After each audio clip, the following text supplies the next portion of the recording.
بسم الله الرحمن الرحيم.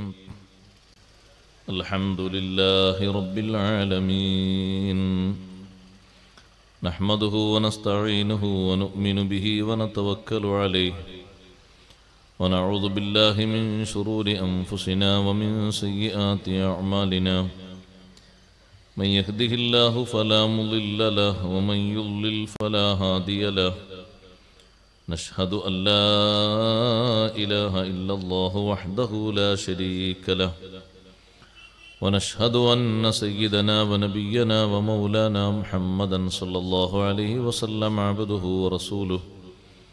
اللهم صل وسلم وبارك على رسولك سيدنا ومولانا محمد وعلى آل وأصحاب سيدنا ومولانا محمد وعلى جميع الأنبياء والمرسلين وآلهم وصحبهم والتابعين لهم بإحسان إلى يوم الدين.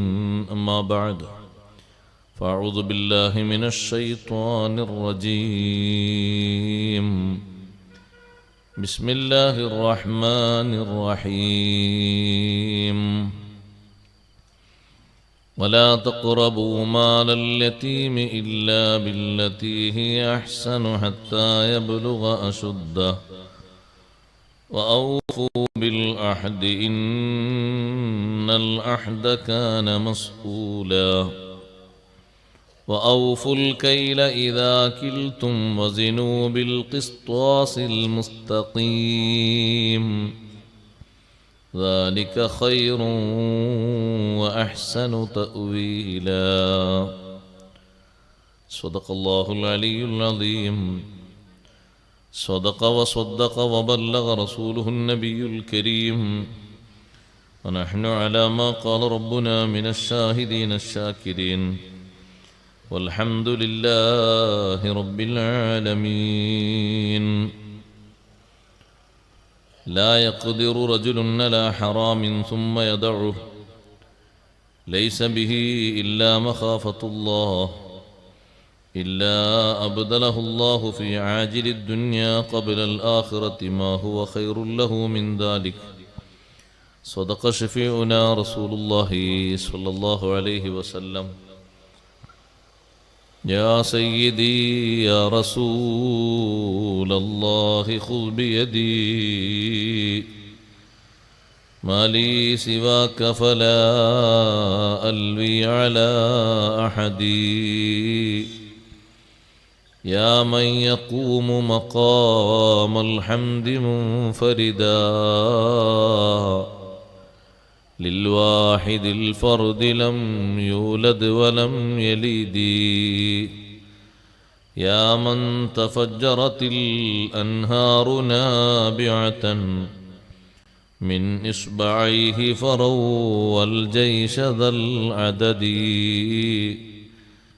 إني إذا سامني ضيم يربعني أقول يا سيد السادات يا سندي، أقول يا سيد السادات يا سندي، أقول يا سيد السادات يا سندي. ബഹുമാനമുള്ള ഉസ്താദുമാരെ, വിശിഷ്ടാതിഥികളെ,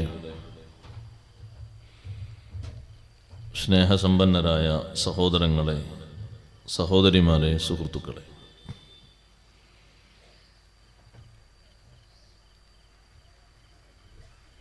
പരിശുദ്ധ ഖുർആനിലെ സൂറത്തുൽ ഇസ്രായിൽ നിന്നും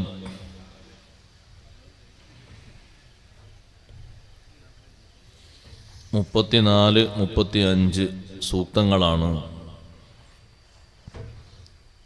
നാം ഇന്ന് പറയാൻ ഉദ്ദേശിക്കുന്നത്.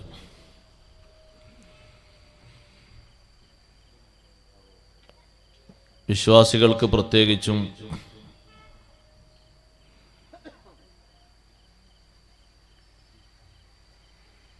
വന്നു ചേരാതിരിക്കാൻ അകപ്പെട്ട ആളുകൾ ശ്രദ്ധിച്ച് മാറി നിൽക്കാൻ വേണ്ടി അല്ലാഹു സുബ്ഹാനഹു വ തആല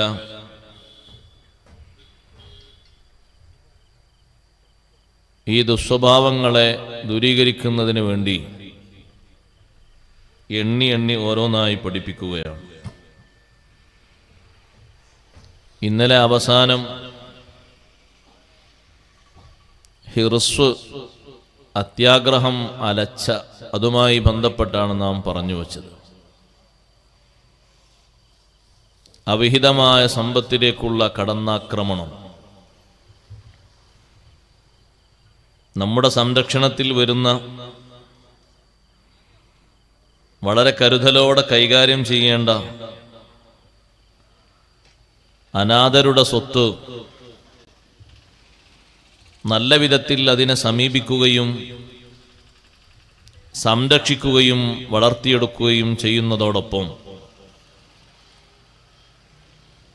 അവർ പ്രായവും പക്വതയും എത്തിയവരായാൽ അവർക്കത് ഏൽപ്പിക്കുകയും വേണം. ഹിർസിനെ നേരിടേണ്ടത് ഖനാഅത്ത് കൊണ്ടാണ്.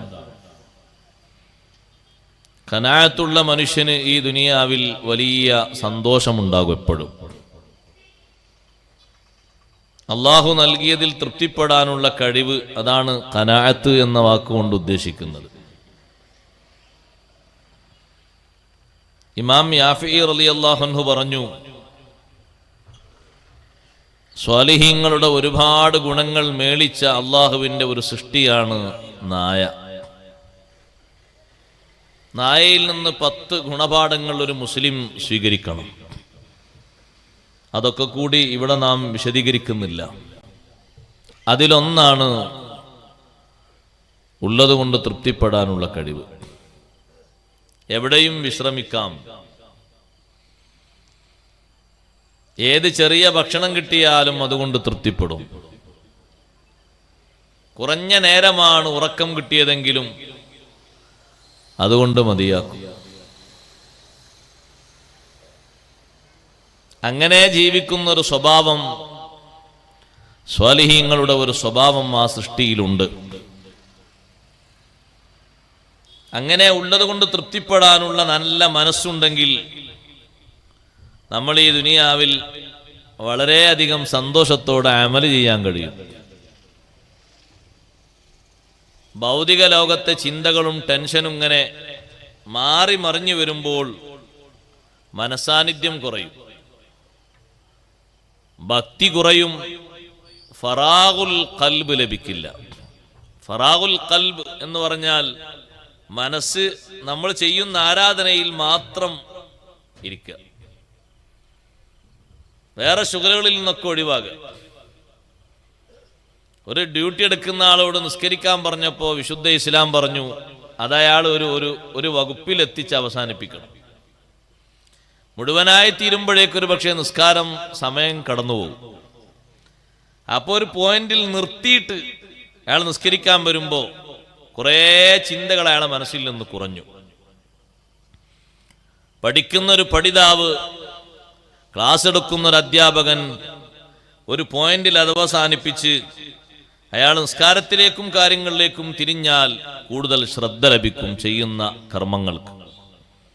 പാതി വഴിയിൽ ഇട്ടേച്ചു പോന്നാൽ അതിൻ്റെ ബാക്കി എന്ത്, മുമ്പെന്ത്, ഇപ്പൊ നടന്നുകൊണ്ടിരിക്കുന്നതെന്ത് എന്നുള്ള ആ പരിശോധനയും പുനരാലോചനയും നമ്മുടെ മനസ്സിലങ്ങനെ തികട്ടി വന്ന് അതങ്ങനെ കളിച്ചുകൊണ്ടിരിക്കും.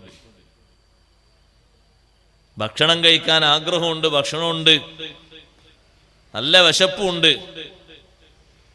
അങ്ങനത്തെ ആളോട് നിസ്കാരത്തിലുള്ള ഭക്തി കഴിവിന്റെ പരമാവധി പുലർത്താൻ വേണ്ടി അഷ്റഫുൽ ഖൽഖ് സല്ലല്ലാഹു അലൈഹി വസല്ലം തങ്ങൾ പറഞ്ഞു, ലാ സ്വലാത്ത ബിഹദ്റതി തുആം. ഭക്ഷണം എത്തിയിട്ടുണ്ട്, കഴിക്കാൻ ആവശ്യവുമുണ്ട്, വിശപ്പുമുണ്ട്, താല്പര്യമുണ്ട്, എന്നാ പിന്നെ അത് കഴിച്ചിട്ടായിക്കോട്ടെ, എപ്പോഴേ നിസ്കാരത്തിനൊരു കമാലിയത്തൊരു പൂർണ്ണത ലഭിക്കുകയുള്ളൂ. വലാ വഹുവ യുദാഫിഉൽ അഖ്ബഥാൻ. 2 തരം അശുദ്ധികൾക്ക് അയാളെ ശരീരം ആഗ്രഹിക്കുന്ന സമയത്ത് നിർവഹിക്കാതെ നിസ്കരിക്കരുത്. ആ നിസ്കാരം ഒരു ഭാരം ചുമന്ന ഖനം ചുമന്നൊരു നിസ്കാരമാണ്. അപ്പോഴും ഹുദൂറുൽ ഖൽബ്, മനസാന്നിധ്യം ലഭിക്കില്ല. ദുനിയാവിന്റെ ഹമ്മ കൊമ്മുകളൊക്കെ ഇല്ലാതിരിക്കാൻ, കുറഞ്ഞു കിട്ടാനുള്ള ഒരു പ്രധാനപ്പെട്ട വഴിയാണ് ഖനാഅത്ത്. ആ തത്വമാണ് ഇമാമുന ഷാഫി റളിയല്ലാഹു അൻഹു പഠിപ്പിച്ചത്. ഇദാ മാ കുൻത ദാ ഖൽബിൻ ഖനൂഇ ഫഅൻത വമാലികുദ് ദുനിയ സവാഉ. നീ ഉള്ളത് കൊണ്ട് തൃപ്തിപ്പെട്ട് ജീവിക്കുന്ന ആളാണെങ്കിൽ നീ കാര്യമായി നിനക്കൊന്നുമില്ല, നിത്യേനയുള്ള വരവ് ചെലവുകൾ അങ്ങനെ ഒപ്പിച്ചു പോവുകയാണ്. നീയും വമാലികുദ് ദുനിയ, നല്ല സമ്പന്നനും സവാഉൻ, രണ്ടുപേരും ഒരേ അവസ്ഥയിലാണ്. അയാൾ ഉള്ളത് കൊണ്ട് കുറെ ഉണ്ട് എന്ന സമാധാനമാണ് അയാൾക്ക്. നിനക്ക് ഉള്ളത് ധാരാളമാണ്, തൃപ്തിപ്പെട്ടു, ആ നിലക്കാണ്. ആ ഒരു മനസ്ഥിതി ഉണ്ടാക്കിയെടുക്കാനുള്ള വലിയ ഒരു ഉപദേശമാണ് വലാ തഖറബൂ മാലൽ യതീമി ഇല്ലാ ബില്ലതീ ഹിയ അഹ്സനു ഹത്താ യബ്ലുഗ അശുദ്ദ. ഖുർആൻ മുഫസ്സിറുകൾ അവിടെ ചോദിക്കുന്നുണ്ട്, പ്രായമുള്ളവർക്ക് ഹിർസ് കൂടാനുള്ള കാരണം എന്താണ്? ഒരു ചോദ്യം. പ്രായം കൂടുതലുള്ള ആളുകൾക്ക് ഹിർസ് കൂടുതലാണ് എന്ന് പറയപ്പെടുന്നുണ്ട്. എന്താ കാരണം? അതിന് പണ്ഡിതന്മാർ പറയുന്നു, ദുനിയാവിന്റെ പല മേഖലകളും യുവാക്കൾ ആസ്വദിക്കുന്നതിനേക്കാൾ നേരത്തെ അവർ ആസ്വദിച്ചു. പലതിൽ നിന്നും രാജിയാകാനും മുക്തമാകാനും കഴിയാത്ത പരിവസ്ഥിതിയിലായി. അപ്പോൾ പിന്നെ അവരെ മനസ്സ് കൂടുതൽ കൂടുതൽ ആഗ്രഹിക്കുകയാണ്. രണ്ട് താല്പര്യക്കാരുടെ താല്പര്യങ്ങൾ അവസാനിക്കുകയില്ലെന്ന് സയ്യിദുനാ റസൂലുള്ളാഹി. മൻഹൂമാനി ലാ യശ്ബആൻ, രണ്ട് കൊതിയന്മാരുടെ വയറ് നിറയുകയില്ല. മൻഹൂമാനി ലാ യശ്ബആൻ. ഒന്ന് ത്വാലിബുദ് ദുനിയ, ദുനിയാവ് അതിനു വേണ്ടി മാത്രം രാവും പകലും കഠിനാധ്വാനം ചെയ്യുന്ന ആള്, അയാൾക്ക് മതിയായി ഒരിക്കലും പറയില്ല. ലാസ്റ്റ് പോയിന്റ് വരെ അതങ്ങനെ തുടരും. മുഅ്മിനീങ്ങളെ, മുസ്ലിങ്ങളെ സംബന്ധിച്ചിടത്തോളം അങ്ങനെയല്ല അവരുടെ അവസ്ഥ. അങ്ങനെയല്ല ആകേണ്ടതും. ഉള്ളതിൽ അൽഹംദുലില്ലാഹ് എന്ന് പെരുത്തു പറയാനുള്ള ഒരു മനസ്ഥിതി വേണം. അല്ലെങ്കിൽ നമ്മൾ അല്ലാഹു തആലാന്റെ ഖദർ ഖലായിൽ വിശ്വാസം കുറഞ്ഞവരാകും. എനിക്ക് കാര്യമായിട്ടൊന്നും ആയില്ല, ഒന്നും ആയിട്ടില്ല, റബ്ബെന്താ ഇങ്ങനെ, തന്നതൊന്നും ലെവലല്ലല്ലോ, എന്നും ഇങ്ങനെ തന്നെ, കഴിഞ്ഞല്ലോ ഇങ്ങനെ തന്നെ, മുമ്പത്തൊല്ലോ ഇങ്ങനെ തന്നെ, ഞാനെന്താ ഇങ്ങനെ എന്നുള്ള ആ ഒരു ചിന്തയിൽ നമുക്ക് തന്നതൊന്നും ശരിയായിട്ടില്ല, അപ്പൊ അല്ലാഹു തആലാന്റെ ഖദർ എവിടെയോ തെറ്റിയിട്ടുണ്ട് എന്നുള്ള ഒരു കാഴ്ചപ്പാട്. അയാൾ നമ്മളെപ്പോലെ തന്നെയല്ലേ, പക്ഷെ അയാൾക്ക് എത്രയാ കൊടുത്തത്? അയാൾക്ക് അങ്ങനെ കൊടുക്കാൻ മാത്രം കാര്യമായിട്ടൊന്നും കാണുന്നില്ലല്ലോ. നമ്മുടെ വിലയിരുത്തൽ അങ്ങനെയാ പോകുന്നത്.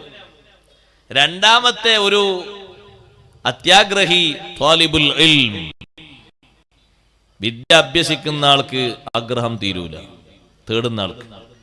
തേടാനും മറ്റൊക്കെ ഉള്ള ഉത്സാഹം വേണം കേട്ടോ. എന്നാലേ അത് കിട്ടി അതങ്ങനെ പഠിച്ച് മുന്നോട്ട് പോകുന്ന ആൾക്ക് അയാളെ കോഴ്സ് കഴിയില്ല. കിതാബ് ഓതിയിട്ട് അവസാനിപ്പിക്കാൻ കഴിയില്ല, ഒരു മേഖലയും അവസാനിപ്പിക്കാൻ കഴിയില്ല, ഒരു സബ്ജക്റ്റും പഠിച്ചു തീർക്കാൻ കഴിയൂല. വിശുദ്ധ ഖുർആനിന്റെ തഫ്സീർ പഠിച്ചു തീർക്കാൻ കഴിയില്ല. ഹദീസുകളുടെ വ്യാഖ്യാനങ്ങൾ പഠിച്ചു തീർക്കാനും പറഞ്ഞു തീർക്കാനും കഴിയില്ല. ആദരവായ സയ്യിദുനാ റസൂലുള്ളാഹി സ്വല്ലല്ലാഹു അലൈഹി വസല്ലം തങ്ങളുടെ ഔസാഫുകൾ വർണ്ണിച്ചു തീർക്കാൻ കഴിയില്ല. അത് ലാസ്റ്റ് ഘട്ടം വരെ തുടരും. അത് വലിയൊരു സന്തോഷമാണ്.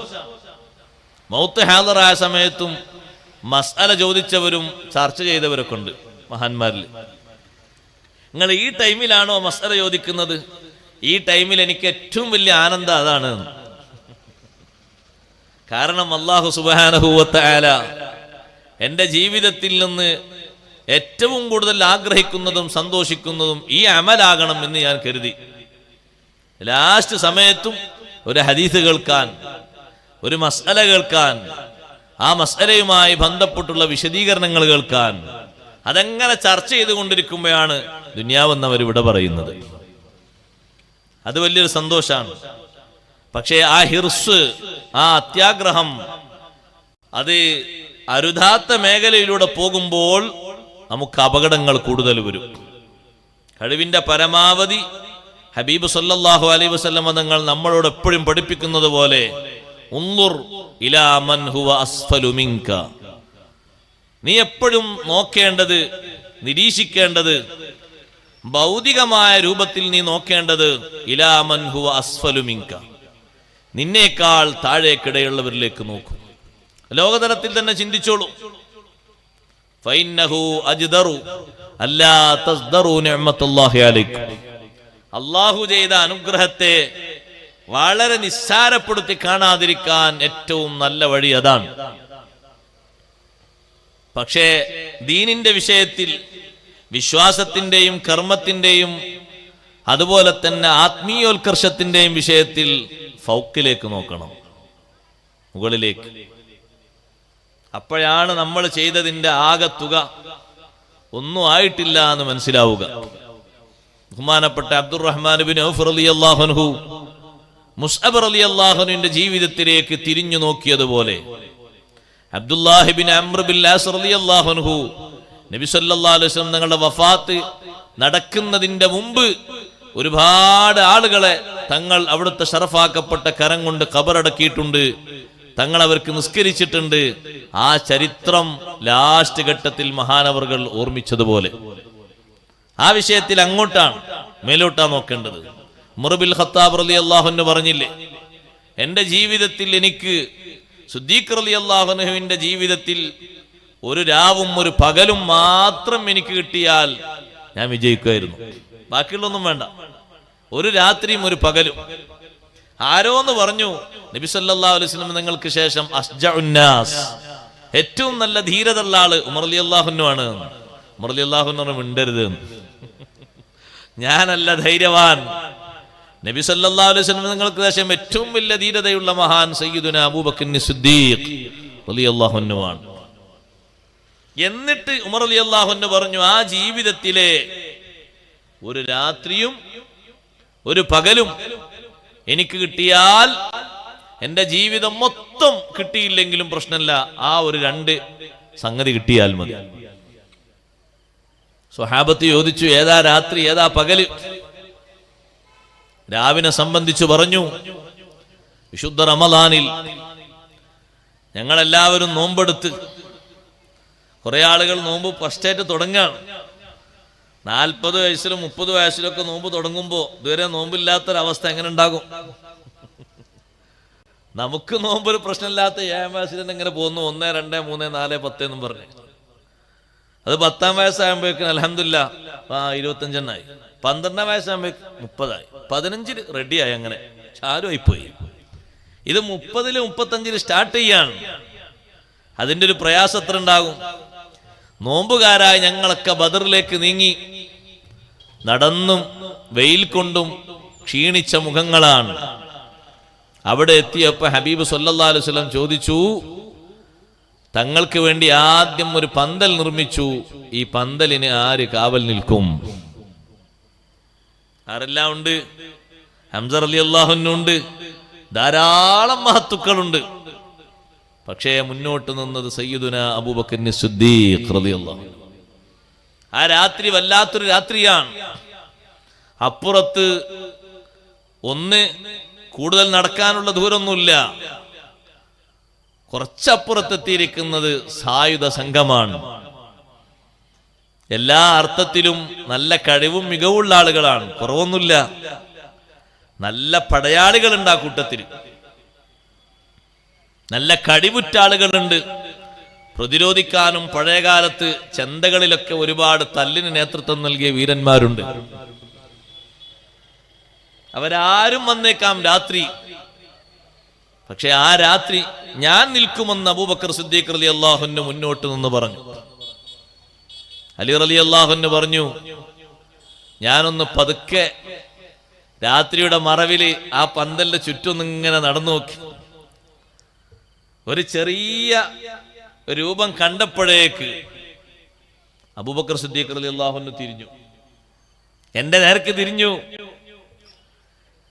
അപ്പൊ ഞാൻ ഇങ്ങോട്ട് മാറി, എന്നെ ലക്ഷ്യമാക്കി വരുന്നു, എന്നെ പിടികൂടാൻ ഒരുങ്ങുകയാണെന്ന് കണ്ടപ്പോ ഞാൻ പറഞ്ഞു, ഞാൻ അലി ബിൻ അബി ത്വാലിബാണ് എന്ന് പറഞ്ഞു. അല്ലെങ്കിൽ ഉറപ്പാ അവരടി കിട്ടിയിട്ടുണ്ടാവും. അത്രയും ശ്രദ്ധയിലാണ്. 4 ഭാഗവും നിരീക്ഷിച്ചു കൊണ്ടിരിക്കുകയാണ് അബൂബക്കർ സിദ്ദീഖ് റളിയല്ലാഹു അൻഹു. ബാക്കിയുള്ള സ്വഹാബത്ത് തങ്ങൾ ഉറങ്ങാൻ അനുവാദം കൊടുത്തപ്പോൾ ക്ഷീണമൊക്കെ മാറ്റാൻ വേണ്ടി ഉറങ്ങിയിട്ട് ആ ഒരു രാത്രി അത് വല്ലാത്തൊരു രാത്രിയാണ്. അത് വല്ലാത്ത ധൈര്യത്തിന്റെ ധീരതയുടെ രാത്രിയാണ്. ഉമർ റളിയല്ലാഹു അൻഹുവോട് ചോദിച്ചു, പകലേതാ? റബീഉൽ അവ്വൽ 12. ആദരവായ സയ്യിദുനാ റസൂലുള്ളാഹി സ്വല്ലല്ലാഹു അലൈഹി വസല്ലം വഫാത്തായി എന്ന് വിവരം കിട്ടിയപ്പോഴേക്ക് എന്റെ അവസ്ഥ മാറി. എനിക്ക് എന്നെ തന്നെ നിയന്ത്രിക്കാൻ കഴിയുന്നില്ല. എന്നോട് വന്ന് വിവരം പറഞ്ഞ ആളോട് ഞാൻ പറഞ്ഞു, ആ വിവരം എന്നോട് പറയരുത്. പിന്നെ എന്റെ അവസ്ഥ, എന്റെ സങ്കടകരമായ തങ്ങളോടുള്ള ആ വല്ലാത്ത അനുരാഗത്തിന്റെ പേരിൽ എന്റെ അവസ്ഥ മാറിയിട്ട് ഞാനൊരു ഗഡ്ഗവും എടുത്ത് ഹബീബ് സല്ലല്ലാഹു അലൈഹി വസല്ലം തങ്ങൾ നിലകൊള്ളുന്ന ആ ഹുജറയുടെ നേരെ അപ്പുറത്ത് വല്ലാത്ത ഒരു അവസ്ഥയിൽ ഞാനിങ്ങനെ നിൽക്കുന്നു. ആളുകൾ എന്നെ കണ്ടിട്ട് പേടിച്ചൊരു ഭാഗത്ത് കൂടി നിൽക്കുന്നു. ആ റൂമിന്റെ ഉള്ളിലേക്ക് വരാൻ പലർക്കും പേടിയാകുന്നു. ഞാൻ എന്തെങ്കിലും ചെയ്തേക്കുമോ എന്ന പേടിയാണ് അവർക്ക്. ഞാൻ പറയുന്നു, അഷ്റഫുൽ ഖൽഖ് സല്ലല്ലാഹു അലൈഹി വസല്ലം തങ്ങൾ നമ്മിൽ നിന്ന് വിടവാങ്ങിയിട്ടില്ല. ആ ഒരു വാർത്ത കേൾക്കാൻ എന്നെ കൊണ്ട് കഴിയുന്നില്ല. ഞാനൊരു വല്ലാത്ത അവസ്ഥയിലാണ്. എൻ്റെ ശരീരത്തിന്റെ ആ ഒരു അവസ്ഥ കണ്ട് സ്വഹാബത്ത് മുഴുവനും പേടിച്ചു മാറി നിൽക്കുന്നു. ഈ സംഗതി നബി സല്ലല്ലാഹു അലൈഹി വസല്ലം തങ്ങളുടെ വഫാത്തിന്റെ വിവരം അറിയുമ്പോ സിദ്ദീഖ് റളിയല്ലാഹു അൻഹു സുൻഹിലാണ്, കച്ചവടത്തിലാണ്. കച്ചവടം നിർത്തി വേഗം മഹാനവർകൾ വന്നു. അവിടെ ഇറങ്ങിയിട്ട് നേരെ വീട്ടിലേക്ക് ഇങ്ങ് കയറുമ്പോ ഞാനൊരു ഭാഗത്തുണ്ട്. സ്വഹാബത്ത് എല്ലാവരും അപ്പുറത്തുനിന്ന് വീക്ഷിക്കുന്നു. ഹബീബ് സല്ലല്ലാഹു അലൈഹി വസല്ലം നിങ്ങൾ കിടക്കുന്ന ഭാഗത്തേക്ക് വന്ന് അവിടുത്തെ മുഖത്ത് നിന്ന് ആ തുണിയങ്ങ് മാറ്റിയിട്ട് അഷ്റഫുൽ ഖൽഖ് സല്ലല്ലാഹു അലൈഹി വസല്ലം തങ്ങളുടെ നേർക്ക് നേരെ നോക്കിയിട്ട് പറഞ്ഞു, ബി അബീ അൻത വ ഉമ്മീ യാ റസൂലല്ലാഹ്. ഹബീബ് സല്ലല്ലാഹു അലൈഹി വസല്ലം തങ്ങളെ വിളിച്ച് സമർപ്പണത്തിന്റെ ഭാഷയും പറഞ്ഞിട്ട്, ഓ നബിയേ, ലാ യജ്മഇല്ലാഹു അലൈക മൗതതൈൻ. 2 മരണം അല്ലാഹു തങ്ങൾക്ക് ഒരുമിച്ച് കൂട്ടിയിട്ടില്ല. അല്ലാഹു നിശ്ചയിച്ച മൗത്ത് തങ്ങൾ സ്വീകരിച്ചിരിക്കുന്നു എന്നും പറഞ്ഞ് സിദ്ദീഖ് റളിയല്ലാഹു അൻഹു അഷ്റഫുൽ ഖൽഖ് സല്ലല്ലാഹു അലൈഹി വസല്ലം തങ്ങളോട് കുറഞ്ഞ വിഷയങ്ങളൊക്കെ അവിടെ വെച്ച് സംവദിച്ചു എന്ന് മഹാന്മാരായ പണ്ഡിതന്മാർ രേഖപ്പെടുത്തിയിട്ടുണ്ട്. അത് കഴിഞ്ഞ് സിദ്ദീഖ് റളിയല്ലാഹു അൻഹു പുറത്തു വന്ന് ഉമ്മറപ്പടിയിൽ ഞാൻ നിൽക്കുന്നതിന്റെ നേരെ ഇപ്പുറത്ത് വന്നിട്ട് പറയുന്നത്, മൻ കാന യഅബുദു മുഹമ്മദാ സല്ലല്ലാഹു അലൈഹി വസല്ലം ഫഇന്ന മുഹമ്മദൻ ഖദ് മാത്. മുഹമ്മദ് നബി സല്ലല്ലാഹു അലൈഹി വസല്ലം തങ്ങൾ ആരെങ്കിലും ആരാധിക്കുന്നുവെങ്കിൽ അത് വെറുതെയാണ്, തങ്ങൾ വഫാത്തായിരിക്കുന്നു. വമൻ കാന യഅബുദു റബ്ബ മുഹമ്മദിൻ ഫഇന്നഹു ഹുവൽ ഹയ്യുൽ ലദീ ലാ യമൂത്. ഹബീബ് സല്ലല്ലാഹു അലൈഹി വസല്ലം തങ്ങളുടെ റബ്ബാകുന്ന അല്ലാഹുവിനെ ആരാധിക്കുന്നുവെങ്കിൽ അതാണ് ശരി. അല്ലാഹു ഹയ്യാണ്, അവന് മൗത്തില്ല. ഇതങ്ങ് പറഞ്ഞിട്ട് വമാ മുഹമ്മദുൻ ഇല്ലാ റസൂലുൻ ഖദ് ഖലത് മിൻ ഖബ്ലിഹി റുസുൽ എന്ന ആയത്തങ്ങ് ഓതിയിട്ട് വിഷയങ്ങൾ വിശദീകരിച്ചപ്പോൾ എന്റെ കയ്യിൽ നിന്ന് ഞാൻ അറിയാതെ ഖഡ്ഗം താഴെ വീണുപോയി. എനിക്കൊരു സ്വബോധം തിരിച്ചു വന്നതുപോലെ സ്വഹാബത്ത് മുഴുവനും പടിപടിയായി വീട്ടിലേക്ക് കയറി വരുന്നു. അന്ന് എന്നെ നിയന്ത്രിച്ചതും അന്ന് എന്റെ എല്ലാ വിഷയങ്ങളും മാറ്റിയിട്ട് സ്വഹാബത്തിന് ധൈര്യം നൽകിയതും അബൂബക്കർ സിദ്ദീഖ് റളിയല്ലാഹു അൻഹുവാണ്. ആ ഒരു പകലിൽ അവിടുന്ന് കാണിച്ച ധീരത വല്ലാത്ത ധീരതയാണ്.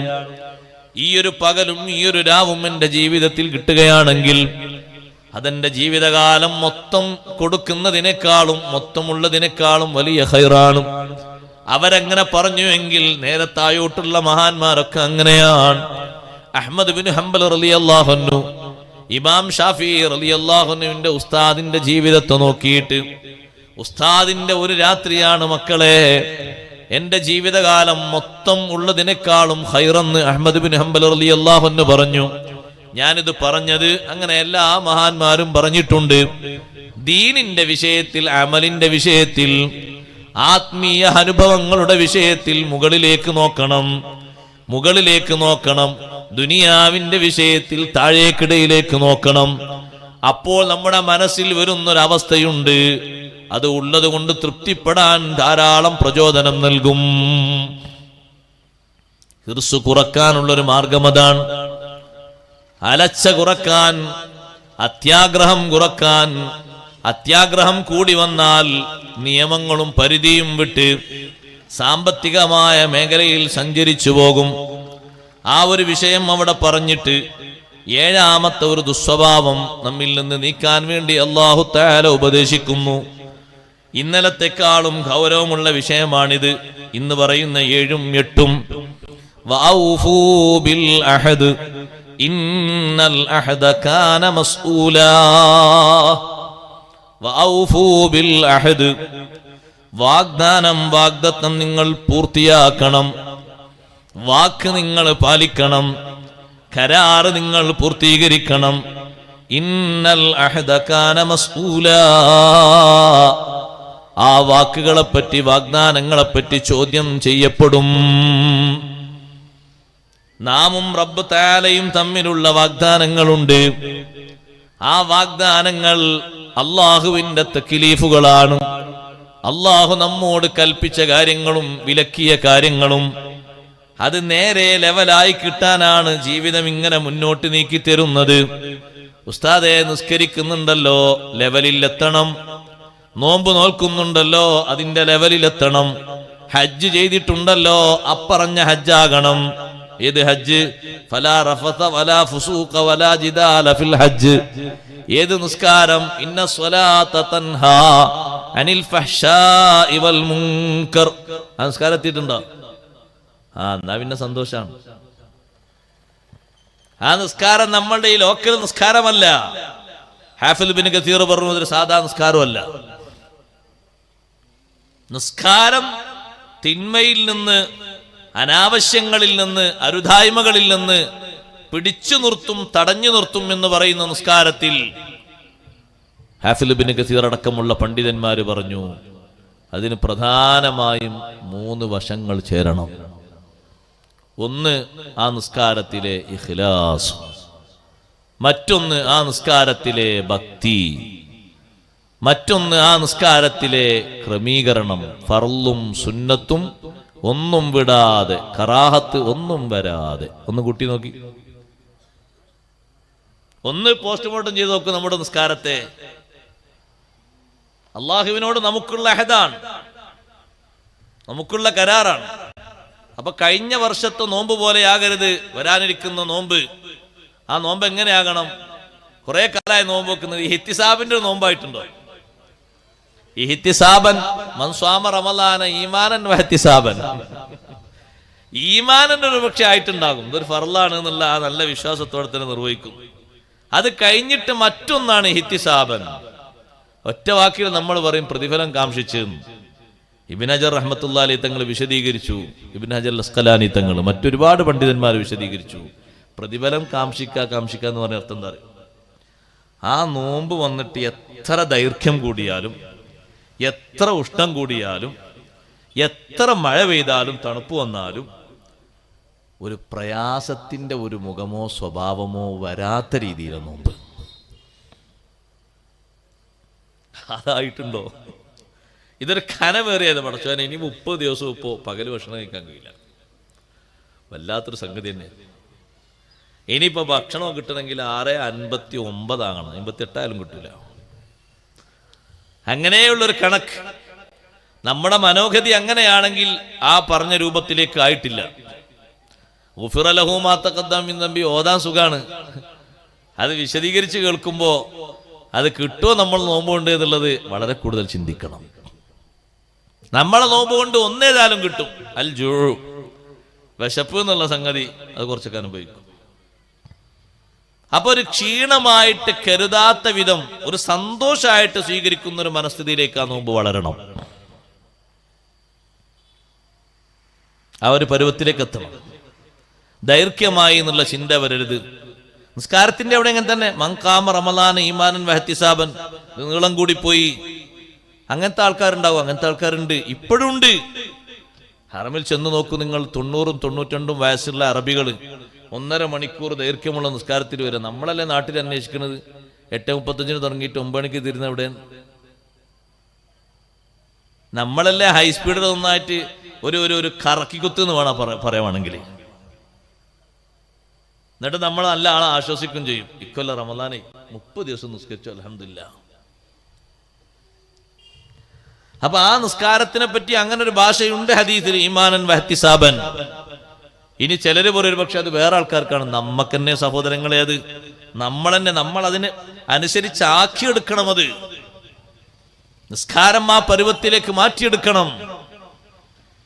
വുളൂ ആ രൂപത്തിലേക്ക് മാറ്റിയെടുക്കണം. കുളി ആ രൂപത്തിലേക്ക് മാറ്റിയെടുക്കണം. സുബ്ഹാനല്ലാഹ്, കാമിലായ കുളി ഇതുവരെ കുളിച്ചിട്ടില്ലേ, ഇനി എന്നാ കുളിക്ക? ചിലര് പറയും, ചിലരൊക്കെ കാമിലായ കുളി ആകെ ജീവിതത്തിൽ ഒരേ കിട്ടുള്ളൂ. ഏതാ അറിയോ? ഓല കുളിപ്പിക്കണം, മയ്യത്ത് കുളി. അക്മലായ ഒരു കുളി അവർക്ക് ജീവിതത്തിൽ ആകെ കിട്ടുന്നത് ഓല മറ്റുള്ളവർ കുളിപ്പിക്കുന്ന ഒരു കുളിയാണ്. അല്ല, നിങ്ങളൊക്കെ ഒന്ന് കുളിച്ചവരല്ലേ? കുളിന്റെ മുമ്പ് ഉളു കൊടുത്തു, ബ്രഷൊക്കെ ചെയ്ത് മിസ്വാക്ക് ചെയ്ത് നല്ല ഉളു. അത് നബിതങ്ങൾക്ക് മാത്രമുള്ള സുന്നത്ത്. അങ്ങനെ അത് ഇമാമിങ്ങൾക്ക് മാത്രം പറഞ്ഞു, നമുക്കത് പറഞ്ഞിട്ടില്ല. നബി സല്ലല്ലാഹു അലൈഹി വസല്ലം ഞങ്ങൾ ഒരു കുളി കുളിക്കുമ്പോഴും ഉളു എടുക്കാതെ ഒരു കുളിയും കുളിച്ചിട്ടില്ല. എത്ര കാലമായി കുളിക്കുന്നു? എത്ര കാലമായി സഹോദരങ്ങളെ വെള്ളം ചെലവഴിക്കുന്നു? ഇന്നത്തെ കുളിക്കുമല്ലോ നീയത്തും വെച്ചോ. ആകെ ആൾക്കാർ നീയത്തൊക്കെ എപ്പോഴാണ്? ഒന്നെങ്കിൽ ജനാപത്തുണ്ടാവുമ്പോ, അല്ലെങ്കിൽ ജുമാക്കലയിൽ പെരുന്നാളിന്. എല്ലാ കുളിക്കും നീയത്ത് വേണ്ടേ? കുളിക്കാകെ 2 ഫർളല്ലേ ഉള്ളൂ. ഒന്ന് നീയത്ത്, ഒന്ന് ശരീരമാസകലം വെള്ളം ഒലിപ്പിക്കുക. എല്ലായിടത്തും വെള്ളമൊക്കെ. രണ്ടാമത്തെ ഓക്കെ ഉണ്ടാവും. ഇന്നെന്താ കുളി? ഇന്നത്തെ സുന്നത്തായ കുളി. വേറെന്താ? നാളെ ഫർളായ കുളി ഒന്നുമില്ലെങ്കിൽ നാളത്തെ സുന്നത്തായ കുളി നാളെ കരുതും. ഓരോ ദിവസവും സുന്നത്തായ കുളിയുണ്ട്. റമളാനിൽ രാത്രി കുളി സുന്നത്തില്ലേ? റമളാനിൽ രാത്രി സുന്നത്ത് കുളി കുളിക്കുന്നു, നീയത്ത് വെക്കണം. റമളാനിൽ എല്ലാ രാത്രിയും സുന്നത്ത് കുളിയുണ്ട്. ഉറങ്ങാനല്ലത്, നല്ല ആവേശത്തോടെ കുളിച്ച് നല്ല ഡ്രസ്സൊക്കെ മാറ്റി അത്രയൊക്കെ തേച്ച് തറാവിയെ നിസ്കരിക്കാനാണ്. ഖുർആനൊക്കെ ഓതാൻ. പകലേതായാലും കുറച്ചൊക്കെ ഉറങ്ങുമല്ലോ നമ്മൾ, നോമ്പല്ലായതുകൊണ്ട്. ഓരോ ടൈമിൽ അങ്ങനെ തന്നെ. ഫിൽമിന്റെ മജ്‌ലിസിലേക്ക് വരാൻ വേണ്ടി ഹജ്ജിന് പോകുമ്പോൾ എത്ര കുളിയുണ്ട്, അപ്പൊ മാത്രം ആൾക്കാർക്ക് കുളി ഓർമ്മ ഉണ്ടാകുള്ളൂ. ഇഹ്റാം ചെയ്യുന്നതിന് മുമ്പൊരു കുളി, മക്കയിൽ പ്രവേശിക്കുന്നതിന് മുമ്പൊരു കുളി, അറഫയിൽ പ്രവേശിക്കുന്നതിന് മുമ്പൊരു കുളി, മുസ്ദലിഫയിലെത്തിന് മുമ്പൊരു കുളി. ഇവിടൊക്കെ കുളിയില്ല. അപ്പൊ മാത്രമേ നീയത്തുള്ളൂ നമ്മൾ കുളിക്കും. നമ്മളെ ഹാലാ പറഞ്ഞത്, പുറത്തുള്ള ആൾക്കാരതല്ല. അപ്പൊ ആൾക്കാരിങ്ങനെ ചിന്തിക്കുകയാണ്, ഇന്നും കുളിച്ചു, ഇന്നലെയും കുളിച്ചു, കുളി വെറുതായി പോയി, വെള്ളം ചെലവായി, തണുപ്പും കിട്ടി, അതുപോലെ തന്നെ അത് തോർത്തി, അത്രയേ ഉള്ളൂ. ഞാൻ പറഞ്ഞു വന്നൊരു ഉദാഹരണം പറഞ്ഞാൽ, ഇങ്ങനെ എല്ലാ വിഷയങ്ങളും ആ ഒരു പരുവത്തിലേക്ക് എത്തുമ്പോഴാണ് സത്യത്തിൽ അമലിന്റെ യഥാർത്ഥ ഭംഗി നമുക്ക് ഉണ്ടായിത്തീരുക. നിസ്കാരം തന്നെ നോക്ക് നിങ്ങൾ, വളരെ പണിപ്പെട്ടല്ലേ നിസ്കാരം റെഡിയാക്കേണ്ടത്. ഈ അമലുകളുടെ കൂട്ടത്തിലൊക്കെ അല്ലാഹു തആല നിസ്കാരത്തെ പറ്റിയാണ് അങ്ങനെ ഒരു ഭാഷ പറഞ്ഞത്. വഇന്നഹാ ലകബീറ ഇല്ലാ അലൽ ഖാശിഈൻ. നിസ്കാരം വഇന്നഹാ ലകബീറ, അത് വലിയൊരു വിഷയമാണ്, വലിയ വിഷയമാണ്. ഹജ്ജിനെ പറ്റി അങ്ങനല്ല പറഞ്ഞത്. നോമ്പിനെ പറ്റി അല്ലാഹു തആല പറഞ്ഞത് യുരീദുല്ലാഹു ബിക്കുമുൽ യുസ്റ വലാ യുരീദു ബിക്കുമുൽ ഉസ്റ. അല്ലാഹു നിങ്ങൾക്ക് എളുപ്പം ചെയ്യാൻ ഉദ്ദേശിക്കുന്നു എന്നാണ്. 14 മണിക്കൂർ നോമ്പ് വെച്ചാലും എളുപ്പം തന്നെ. ഇനി 22 മണിക്കൂറാണ് ഒരാൾ നോമ്പ് വെക്കുന്നെങ്കിലും യുരീദുല്ലാഹു ബിക്കുമുൽ യുസ്ർ, അല്ലാഹു എളുപ്പമാണ് ഉദ്ദേശിക്കുന്നത്. ഇതോ വഇന്നഹാ ലകബീറ, നിസ്കാരം വലിയ വിഷയമാണ്. ഇല്ലാ അലൽ ഖാശിഈൻ, ഭക്തിയുള്ളവർക്കൊഴികെ. എന്താണ് ആ ഭക്തിയുടെ ലക്ഷണം? ആ നിസ്കാരത്തിൽ ഒരൊറ്റ കറാഹത്ത് ഉണ്ടാകൂല, ഒരൊറ്റ ഖിലാഫുൽ ഉണ്ടാകൂല. എല്ലാ സുന്നത്തുകളും പാലിച്ചിരിക്കും, എല്ലാ നിർബന്ധങ്ങളും പാലിച്ചിരിക്കും. സഹോദരങ്ങളെ, നിസ്കാരങ്ങൾ കണ്ടാൽ എത്ര സങ്കടകരമാണെന്നറിയോ? നിസ്കാരങ്ങൾ ഓരോ കൊല്ലവും ഇങ്ങനെ അതിന്റെ ലെവലിൽ ആക്കാനാണ് അല്ലാഹു തആല ആയുസ് ഇങ്ങനെ തരുന്നത്. എന്റെ അഹദ്, എന്റെ അടിമങ്ങൾ പൂർത്തിയാക്കി നന്നായിക്കോട്ടെ നന്നായിക്കോട്ടെ എന്ന് കരുതിയിട്ട് വർഷങ്ങളോളം ദുആ ചെയ്തു ഒരാള്. കലീമുല്ലാഹി മൂസാ നബി അലൈഹി സ്വലാമിനോട്, മൂസാ നബിയെ ഞാൻ എത്ര കൊല്ലാതെ വരക്കുന്നത് അറിയാം, ഉത്തരം കിട്ടിയില്ല. അപ്പൊ മൂസാ നബി ചോദിച്ചു, അള്ളാഹുവേ, ചോദിച്ചാ ഉത്തരം കൊടുക്കുന്നവനല്ലേ നീ? നിന്റെ അടിമല്ലേ? എത്രയോ കാലമായി, ഒരു കൊല്ലൊന്നല്ല, ഒരു വിഷയം ചോദിക്കുന്നു, എന്താ കൊടുക്കാത്ത? അള്ളാഹു തആല പറഞ്ഞു, കൊടുക്കാത്ത എന്താണെന്നറിയോ? ഒന്ന് ഇങ്ങോട്ട്, മനസ്സൊന്ന് ഇങ്ങോട്ട് തിരിച്ചു ചോദിക്കാൻ പറയുന്നു. ഹുളൂറുൽ ഖൽബ്. ആമീൻ ആമീൻ ആമീൻ. ഒന്ന് നേർക്ക് നേരല്ലേ?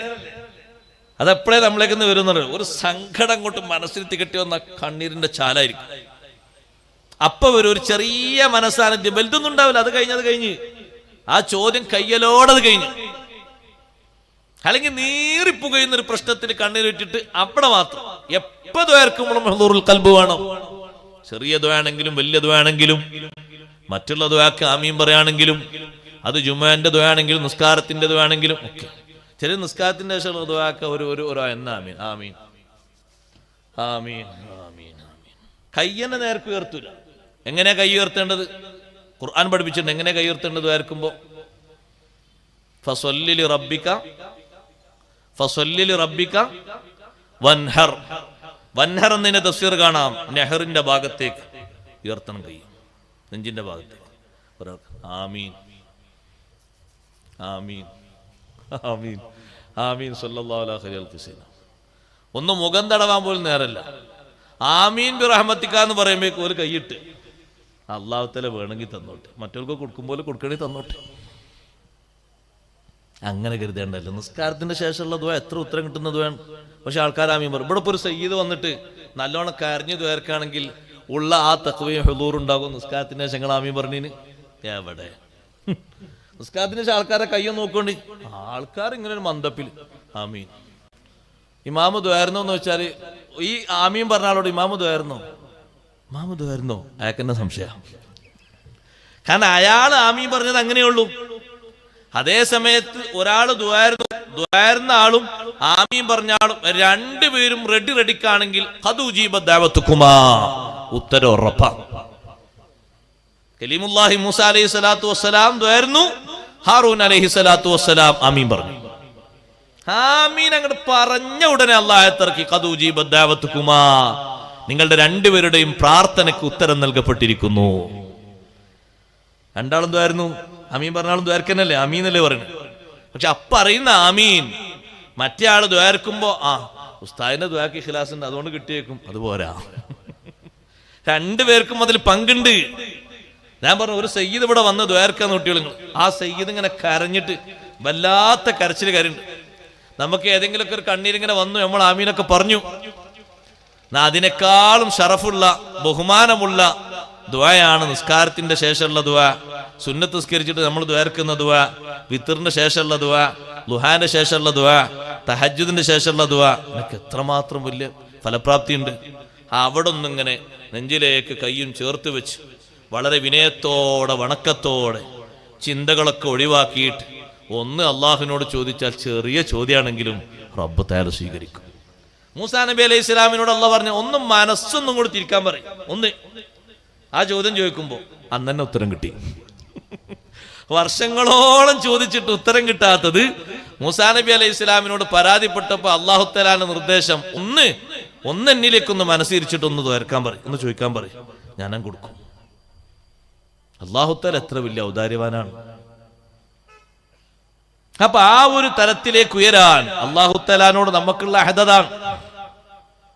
വിശ്വാസങ്ങൾ രൂപപ്പെടുത്തുന്നതിൽ, കർമ്മങ്ങൾ രൂപപ്പെടുത്തുന്നതിൽ അല്ലാഹു സുബ്ഹാനഹു വ തആല നിർദ്ദേശിച്ച വിധത്തിലേക്ക് ആക്കിയെടുക്കാനാണ് ആയുസ് ഇങ്ങനെ മാറ്റി മാറ്റി മാറ്റി മാറ്റി ഇങ്ങനെ പുതുക്കി തരുന്നത്. അതോടൊപ്പം കർമ്മങ്ങൾക്ക് വർധനവുണ്ടാക്കണം, മികവുണ്ടാക്കണം. ഓരോ കൊല്ലവും ഓരോ അവസ്ഥയിലും മാറ്റം വേണം. ആ മാറ്റത്തിന്റെ പ്രധാനപ്പെട്ട വിഷയം അങ്ങനെയാണ്. അഷ്റഫുൽ ഖൽഖ് സ്വല്ലല്ലാഹു അലൈഹി വസല്ലം തങ്ങൾ ഓരോ നിസ്കാരത്തിന്റെ സന്ദർഭങ്ങളിലും എന്തെങ്കിലും വിഷയത്തിൽ മാറ്റങ്ങൾ വന്നാൽ സ്വഹാബത്തിനത് പഠിപ്പിക്കാറുണ്ട്. എല്ലാ ടൈമിലും പഠിപ്പിക്കാറുണ്ട്. ഓരോ ടൈമിലും ഓരോ വിഷയങ്ങൾ പഠിപ്പിക്കാറുണ്ട്. നിസ്കാരത്തിന്റെ ഘട്ടത്തിൽ ഓരോ ചെറിയ ചെറിയ കറാഹത്തുകൾ ഓരോന്നോരോന്ന് തിരുത്തി ആദ്യഘട്ടത്തിൽ അങ്ങോട്ടും ഇങ്ങോട്ടും തിരിഞ്ഞു നോക്കുന്ന മേൽപോട്ട് നോക്കുന്ന ചില സ്വഭാവങ്ങളുണ്ടായിരുന്നു. തങ്ങൾ വളരെ ഗൗരവത്തോടെ പറഞ്ഞു, മാബാലു അഖ്വാമിൻ യർഫഊന അബ്സാറഹും ഇലസ്സമാ. ചില മനുഷ്യന്മാരുടെ അവസ്ഥ എന്താണ്? നിസ്കാരത്തെ മേൽപോട്ട് കണ്ണുയർത്തുകയാണ്, അള്ളാഹുവിലേക്കല്ലേ തിരിഞ്ഞിരിക്കുന്നത്. ലതുഖ്തഫുന്ന അബ്സാറുഹും ഔ ലയൻതഹയുന്ന അൻ ദാലിക്. ഒന്നുകിൽ ഈ പണി നിർത്തണം, അല്ലെങ്കിൽ അവരെ കണ്ണുകളൊക്കെ പിഴുതെടുത്ത് കൊണ്ടുപോകണം. അത്രയും ഗൗരവമുള്ള വിഷയാണത്. സഹോദരങ്ങളെ, നിസ്കാരത്തിൽ ഒരു ഇൽത്തിഫാത്ത്, അങ്ങോട്ടും ഇങ്ങോട്ടും തിരിയല് കറാഹത്താണ്. പക്ഷെ ഇപ്പൊ ആൾക്കാർക്കൊരു വിഷയമല്ല. നിങ്ങൾക്ക് ഒരു നല്ല തുണിക്കുപ്പായിട്ട് ഒരു അത്ര തേച്ചിട്ടേ ഒരാളത്ത് പോയി നോക്കാണ്, നമ്മളിങ്ങനെ കൈയിട്ടും വേണമെങ്കിൽ നോക്കണ്ടോ ആരപ്പോ വന്നെന്ന് ശരിക്കും നോക്കാണ്. നിസ്കാരം കഴിഞ്ഞിട്ട് നോക്കാനൊന്നും സമയം ഉണ്ടാവില്ല, അതുകൊണ്ട് ഇപ്പൊ തന്നെ നോക്കുക. എന്നൊരു നോട്ടം, പുതിയ തുണിക്കുപ്പായൊക്കെ അത്രക്ക് നല്ല മണമുണ്ട്. നോട്ടം, ഈ നോട്ടം എന്താണ്? അടിമയിൽ നിന്ന് പിശാച്ച് റാഞ്ചുന്ന ഒരു റാഞ്ചലാണ്. അവന്റെ നിസ്കാരം ഒറ്റയെടുക്കുകയാണ്, നിസ്കാരത്തിന്റെ ആ ശ്രദ്ധ ഒറ്റയെടുക്കുകയാണ്. അപ്പൊ നിസ്കാരത്തിന്റെ കറാഹത്ത് കഴിവിന്റെ പരമാവധി കുറച്ചെങ്കിലും ആ ഒരു ത്തിലേക്ക് ഉയരാൻ ഘട്ടം ഘട്ടമായി ശ്രമിക്കണം. സഹോദരങ്ങളെ, വുളൂഇന്റെ വിഷയത്തിലും കുളിയുടെ വിഷയത്തിലും ഒക്കെയുണ്ടത്. എല്ലാ കർമ്മപരമായ വിഷയങ്ങളിലുണ്ട്. ഞാൻ ഓരോന്നോരോന്ന് എണ്ണി പറയുകയല്ല. നിസ്കരിക്കാൻ വീട്ടിൽ നിൽക്കുന്ന ആളുകൾ, പുരുഷന്മാര് വീട്ടിൽ വെച്ച് നിസ്കരിക്കുകയാണെങ്കിൽ ബാങ്കും ഇഖാമത്തും സുന്നത്തല്ലേ. ബാങ്ക് കുറച്ച് ജമാഅത്തിനാണെങ്കിൽ കുറച്ച് ഉറക്ക കൊടുക്കണം, അല്ലെങ്കിൽ സ്വന്തം ശരീരം കേൾക്കുന്ന വിധത്തിൽ ഉറക്കയാക്കണം, മറ്റൊരാൾ കേൾക്കുന്ന വിധത്തിൽ ഉറക്കയാക്കണം. ജമാഅത്തിനാണെങ്കിൽ ബാങ്കുമില്ല, ജമാഅത്തുമില്ല, ഇഖാമത്തുമില്ല. നിസ്കരിക്കാൻ വന്ന ആൾക്കാർ കണ്ടിട്ടുണ്ടോ? ഞാൻ എപ്പോഴും നിസ്കരിക്കുന്ന ആൾക്കാരെ ശ്രദ്ധിക്കലുണ്ട്. എന്തിനാ? നമ്മളെ നിസ്കാരം തിരുത്താനാട്ടോ.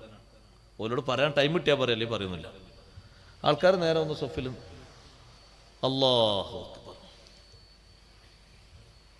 മുമ്പൊന്നും അങ്ങനല്ല. നമ്മൾ പുരയിൽ ശ്രദ്ധിച്ചു നോക്കും. മുമ്പൊക്കെ പുരയിൽ ഒരു വല്യപ്പ നിസ്കരിക്കുകയാണെങ്കിൽ, വല്യമ്മ നിസ്കരിക്കുകയാണെങ്കിൽ വല്യമ്മ ഇക്കാമത്ത് കൊടുക്കും, വല്യപ്പ ബാങ്കും ഇക്കാമത്തും കൊടുക്കും. അപ്പുറത്തെ റൂമിൽ നിന്ന് ബാങ്ക് ഇക്കാമത്ത് കൊടുക്കണം, നമ്മളിപ്പുറത്ത് ഇങ്ങനെ കേൾക്കും. പുറത്തേക്കൊന്നല്ല, വീട്ടിൽ നിന്ന് തന്നെ നിസ്കരിക്കണമെങ്കിൽ ശരിക്കും കേൾക്കും. ഇപ്പോഴോ നിസ്കരിച്ചാ എന്നിട്ട് ബാങ്ക് ഇക്കാമത്തും കിട്ടിയില്ലല്ലോ. ബാങ്ക് ഇക്കാമത്ത് പള്ളി കൊടുത്തിട്ടാണ്, ഞാൻ എന്തിനാ കൊടുക്കണേ? നമസ്കാരം കഴിച്ച് ബാങ്ക് കൊടുത്തില്ല, ഇക്കാമത്തും കൊടുത്തില്ല, ഒക്കെറ്റടിക്ക്. അപ്പൊ അതൊരു ഒരു ക്രമത്തിലേക്ക് ആയി കിട്ടണം. അള്ളാഹുവിനോടുള്ള അഹദാണ്. വഔഫൂ ബിൽ അഹദ്, കരാർ പൂർത്തീകരിക്കണം, വാക്ക് പാലിക്കണം. ഇന്നൽ അഹദ കാന മസ്ഊലാ. റബ്ബിനും അടിമകൾക്കും ഉടമസ്ഥനും ഇടയിലുള്ള കരാറുണ്ട്. ജനങ്ങൾക്ക് നമുക്കിടയിലുള്ള പരസ്പരമുള്ള കരാറുകളുണ്ട്, വാക്കുകളുണ്ട്, വാഗ്ദാനങ്ങളുണ്ട്. അതും പൂർത്തിയാക്കി വീട്ടണം. സാമ്പത്തിക രംഗത്ത് വലിയൊരു വിഷയം ഇവിടെ വരുന്നുണ്ട്, നല്ലോണം ശ്രദ്ധിക്കണം.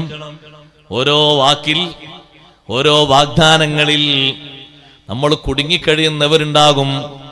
നിറവേറ്റിയിട്ടുണ്ടാകൂല. നിറവേറ്റാണ് ഇങ്ങനെ നമ്മളെ കൊണ്ടുപോകുന്നത്. ഘട്ടം ഘട്ടമായി നിറവേറ്റണം. തരാമെന്ന് പറഞ്ഞത്, കൊടുക്കാമെന്നേറ്റത്, അതേ പലരോടും തരാമെന്ന് നിശ്ചയിച്ചു പറഞ്ഞത്, നിങ്ങൾ എൻ്റെ കയ്യിലേക്ക് സ്വകാര്യമായി സ്വന്തമായി നിങ്ങളുടെ കാശ് ഏൽപ്പിച്ചോളൂ എന്ന് പറഞ്ഞ് നമ്മൾ കാശ് ഏറ്റെടുത്തു. ആ കാശ് നമ്മൾ ചെലവാക്കി, നമ്മൾ ഉപയോഗപ്പെടുത്തി. ബിസിനസ്സിൽ പറ്റുന്ന മേഖലയാണെങ്കിൽ അല്ലാത്ത മേഖലയെ പറ്റി നമ്മുടെ സംസാരമില്ല. ഖിറാദിന്റെ രൂപമാണെങ്കിൽ ചെറിയ ഇളവൊക്കെ ഉണ്ടാകും. അന്ന് ആ രൂപം ഇപ്പോൾ നടക്കുന്നുണ്ടോ എന്നറിയില്ല, എവിടെങ്കിലൊക്കെ ഉണ്ടെങ്കിലും ഉണ്ടാകും. ഇനി എല്ലാവരും അത് ഖിറാദിന്റെ രൂപമാണെന്ന് എഴുതി പറഞ്ഞ് തള്ളേണ്ടതുമില്ല. അതൊരു അടവും കൂടിയാണ്. ലാഭക്കൂറ് കച്ചവടം എന്നൊരു കച്ചവടമുണ്ട് ഇസ്ലാമിൽ, ഖിറാദ് എന്ന് പറയും. അതിനൊരുപാട് നിബന്ധനകളും കാര്യങ്ങളുമുണ്ട്. ആ ഒരു വിഷയത്തിൽ പെട്ടിട്ടാണ് ഇയാളെ പക്കൽ നിന്ന് സ്വത്ത് നഷ്ടപ്പെട്ടു പോയതെങ്കിൽ അയാൾ അമാനത്തുള്ള ആളാണ്, അമീനാണ്, വിശ്വസ്തനാണ്. പൊട്ടിയ വിഷയത്തിൽ അയാൾക്ക് ചെറിയൊരു ഉത്തരവാദിത്തത്തിന്റെ ഒഴിവുണ്ട്. അതേ സമയത്ത് സഹോദരങ്ങളെ, ഇപ്പൊ നടക്കുന്ന ചില്ലറ മേഖലകളൊന്നും പലതും അങ്ങനെയല്ല. നിങ്ങളേക്കൊന്നും വാങ്ങും 50,000, അയാളേക്കൊന്നും വാങ്ങും 50,000, ഇയാളേക്കൊന്നും വാങ്ങും 10 ലക്ഷം, അയാളേക്കൊന്നും 10 ലക്ഷം. ഇങ്ങനെ ഓരോ മാസത്തിൽ ഇങ്ങനെ 5,000, 10,000, 20,000 ഇങ്ങനെ കൊടുക്കും.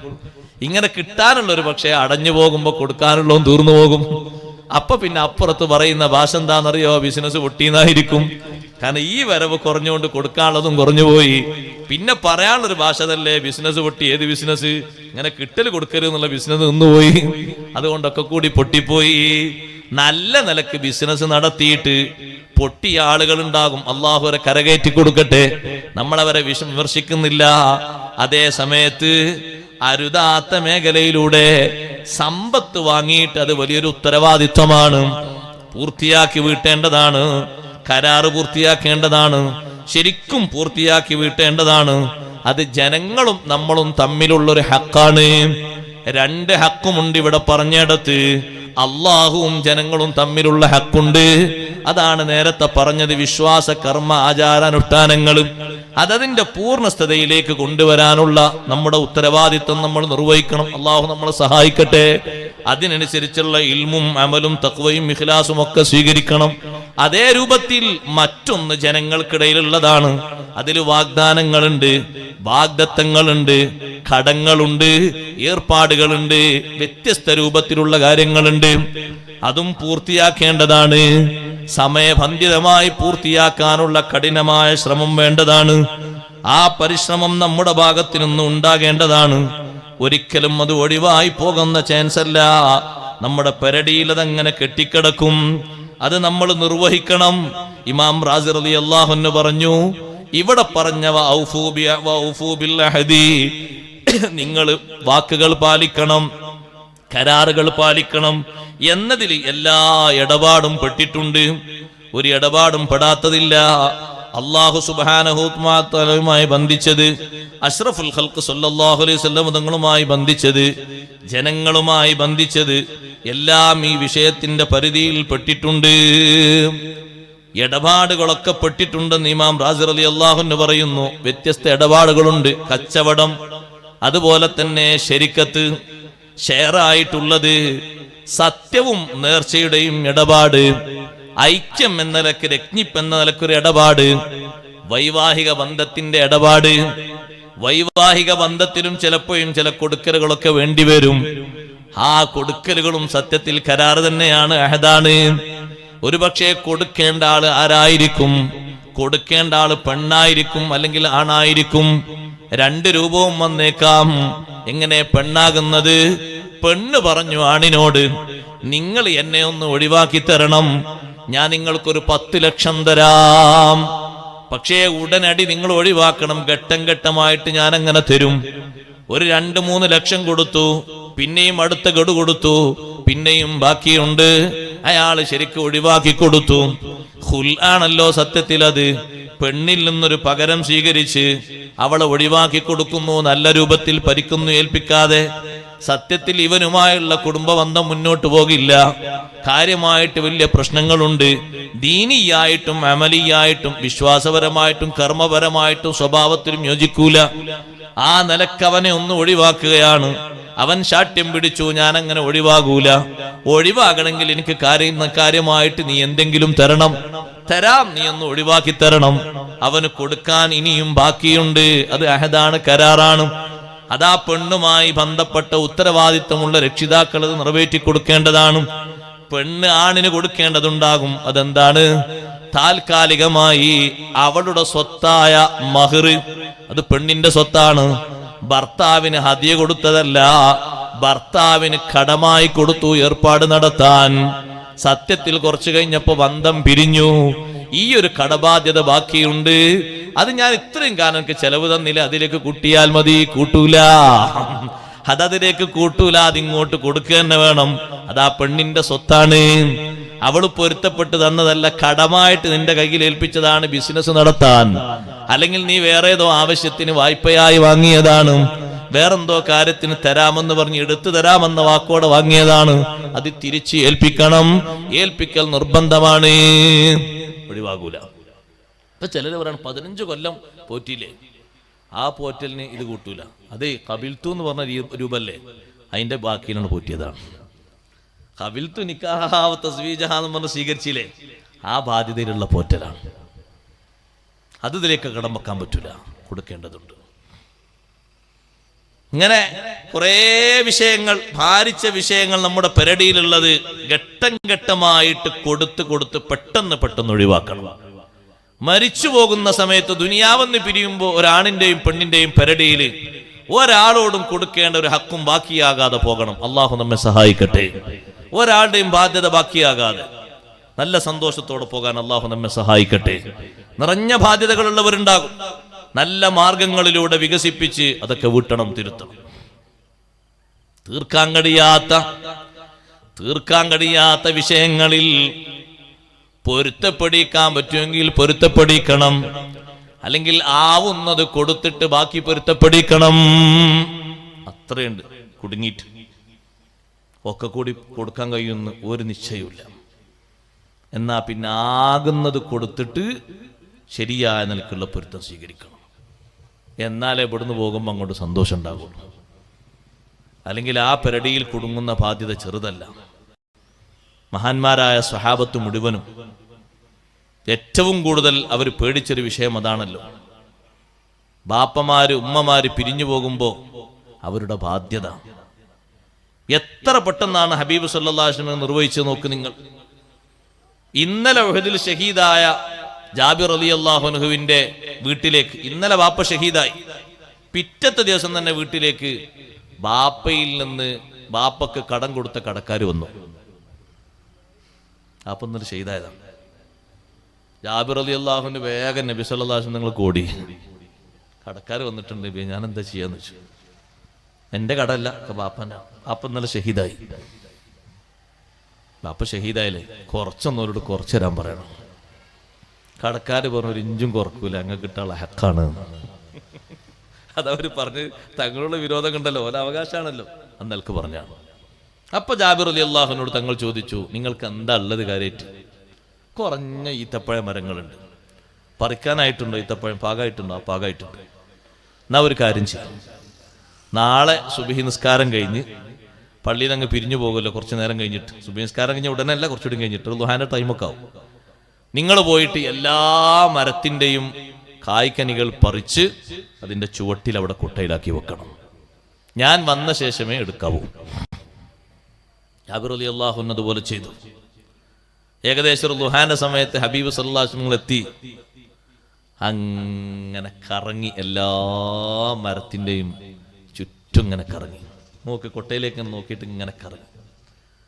ഇങ്ങനെ ഒരു കറക്കിങ്ങനെ കറങ്ങി വന്നിട്ട് കൂടുതലുള്ള പറിച്ചു വെച്ച കൊട്ടയുടെ അകത്ത് തങ്ങൾ ഇരുന്നു, അതിന്റെ സമീപത്തിരുന്നു. കടക്കാരോട് വരാൻ പറയൂ. വരിവരിയായവര് വരുന്നു, കൃത്യമായി കണക്ക് ചോദിക്കുന്നു. ഈ ജാബിർ റളിയല്ലാഹുവിന്റെ ഉപ്പ അബ്ദുല്ലാഹി റളിയല്ലാഹു അൻഹു നിങ്ങൾക്ക് എത്രയാ തരാനുള്ളത്? ഓരോരുത്തരും കണക്ക് പറയുന്നു. ആ കണക്കിനനുസരിച്ചുള്ള ഈത്തപ്പഴം വാരിക്കൊടുക്കുന്നു. ചാക്ക് കണക്കിന് അവർ ഏറ്റിക്കൊണ്ടുപോകുന്നു. ഓരോരുത്തരും പറയുന്നു, എനിക്ക് ഇത്ര തരാനുണ്ട്, ഇത്ര തരാനുണ്ട്. ഈ കൊട്ടയിൽ നിന്ന് ഈ കൊട്ടയ്ക്ക് അരികത്ത് നബി സല്ലല്ലാഹു അലൈഹി വസല്ലം തങ്ങൾ ഇരുന്നിട്ട് ഒരു കൊട്ടയിൽ നിന്നാണ് വാരിക്കൊടുക്കുന്നത്. കണക്കനുസരിച്ചുള്ള തൂക്കമനുസരിച്ച് അക്കാരക്ക കൊണ്ടുപോയി ഈത്തപ്പഴം കൊണ്ടുപോയി വിറ്റാൽ അപ്പറഞ്ഞ കടത്തിന്റെ കാശ് കിട്ടും. അതിനനുസരിച്ച് അങ്ങ് കൊടുക്കുകയാണ്. എല്ലാ കടക്കാർക്കും കൊടുത്തു തീർത്തു. അക്കൊട്ടയിലുള്ളത് അങ്ങനെ തന്നെ ബാക്കിയുണ്ട്. ബാക്കി കുട്ടകളിലുള്ളതൊക്കെ അതും വേറെയുണ്ട്. ജാബിർ റളിയല്ലാഹു അൻഹു സന്തോഷം കൊണ്ട് ചിരിച്ചുപോയി. ചോദിച്ചു, അല്ലാഹുവിന്റെ റസൂലേ, ഇക്കണ്ട സന്തോഷം ഞാനൊന്ന് അബൂബക്കർ ഉമർ റളിയല്ലാഹു അൻഹുമയോടൊന്ന് പറഞ്ഞു വരട്ടെ. നിങ്ങൾ പോയിട്ട് അവരോട് പറഞ്ഞു വരൂ, വിഷയം പറഞ്ഞു വരൂ.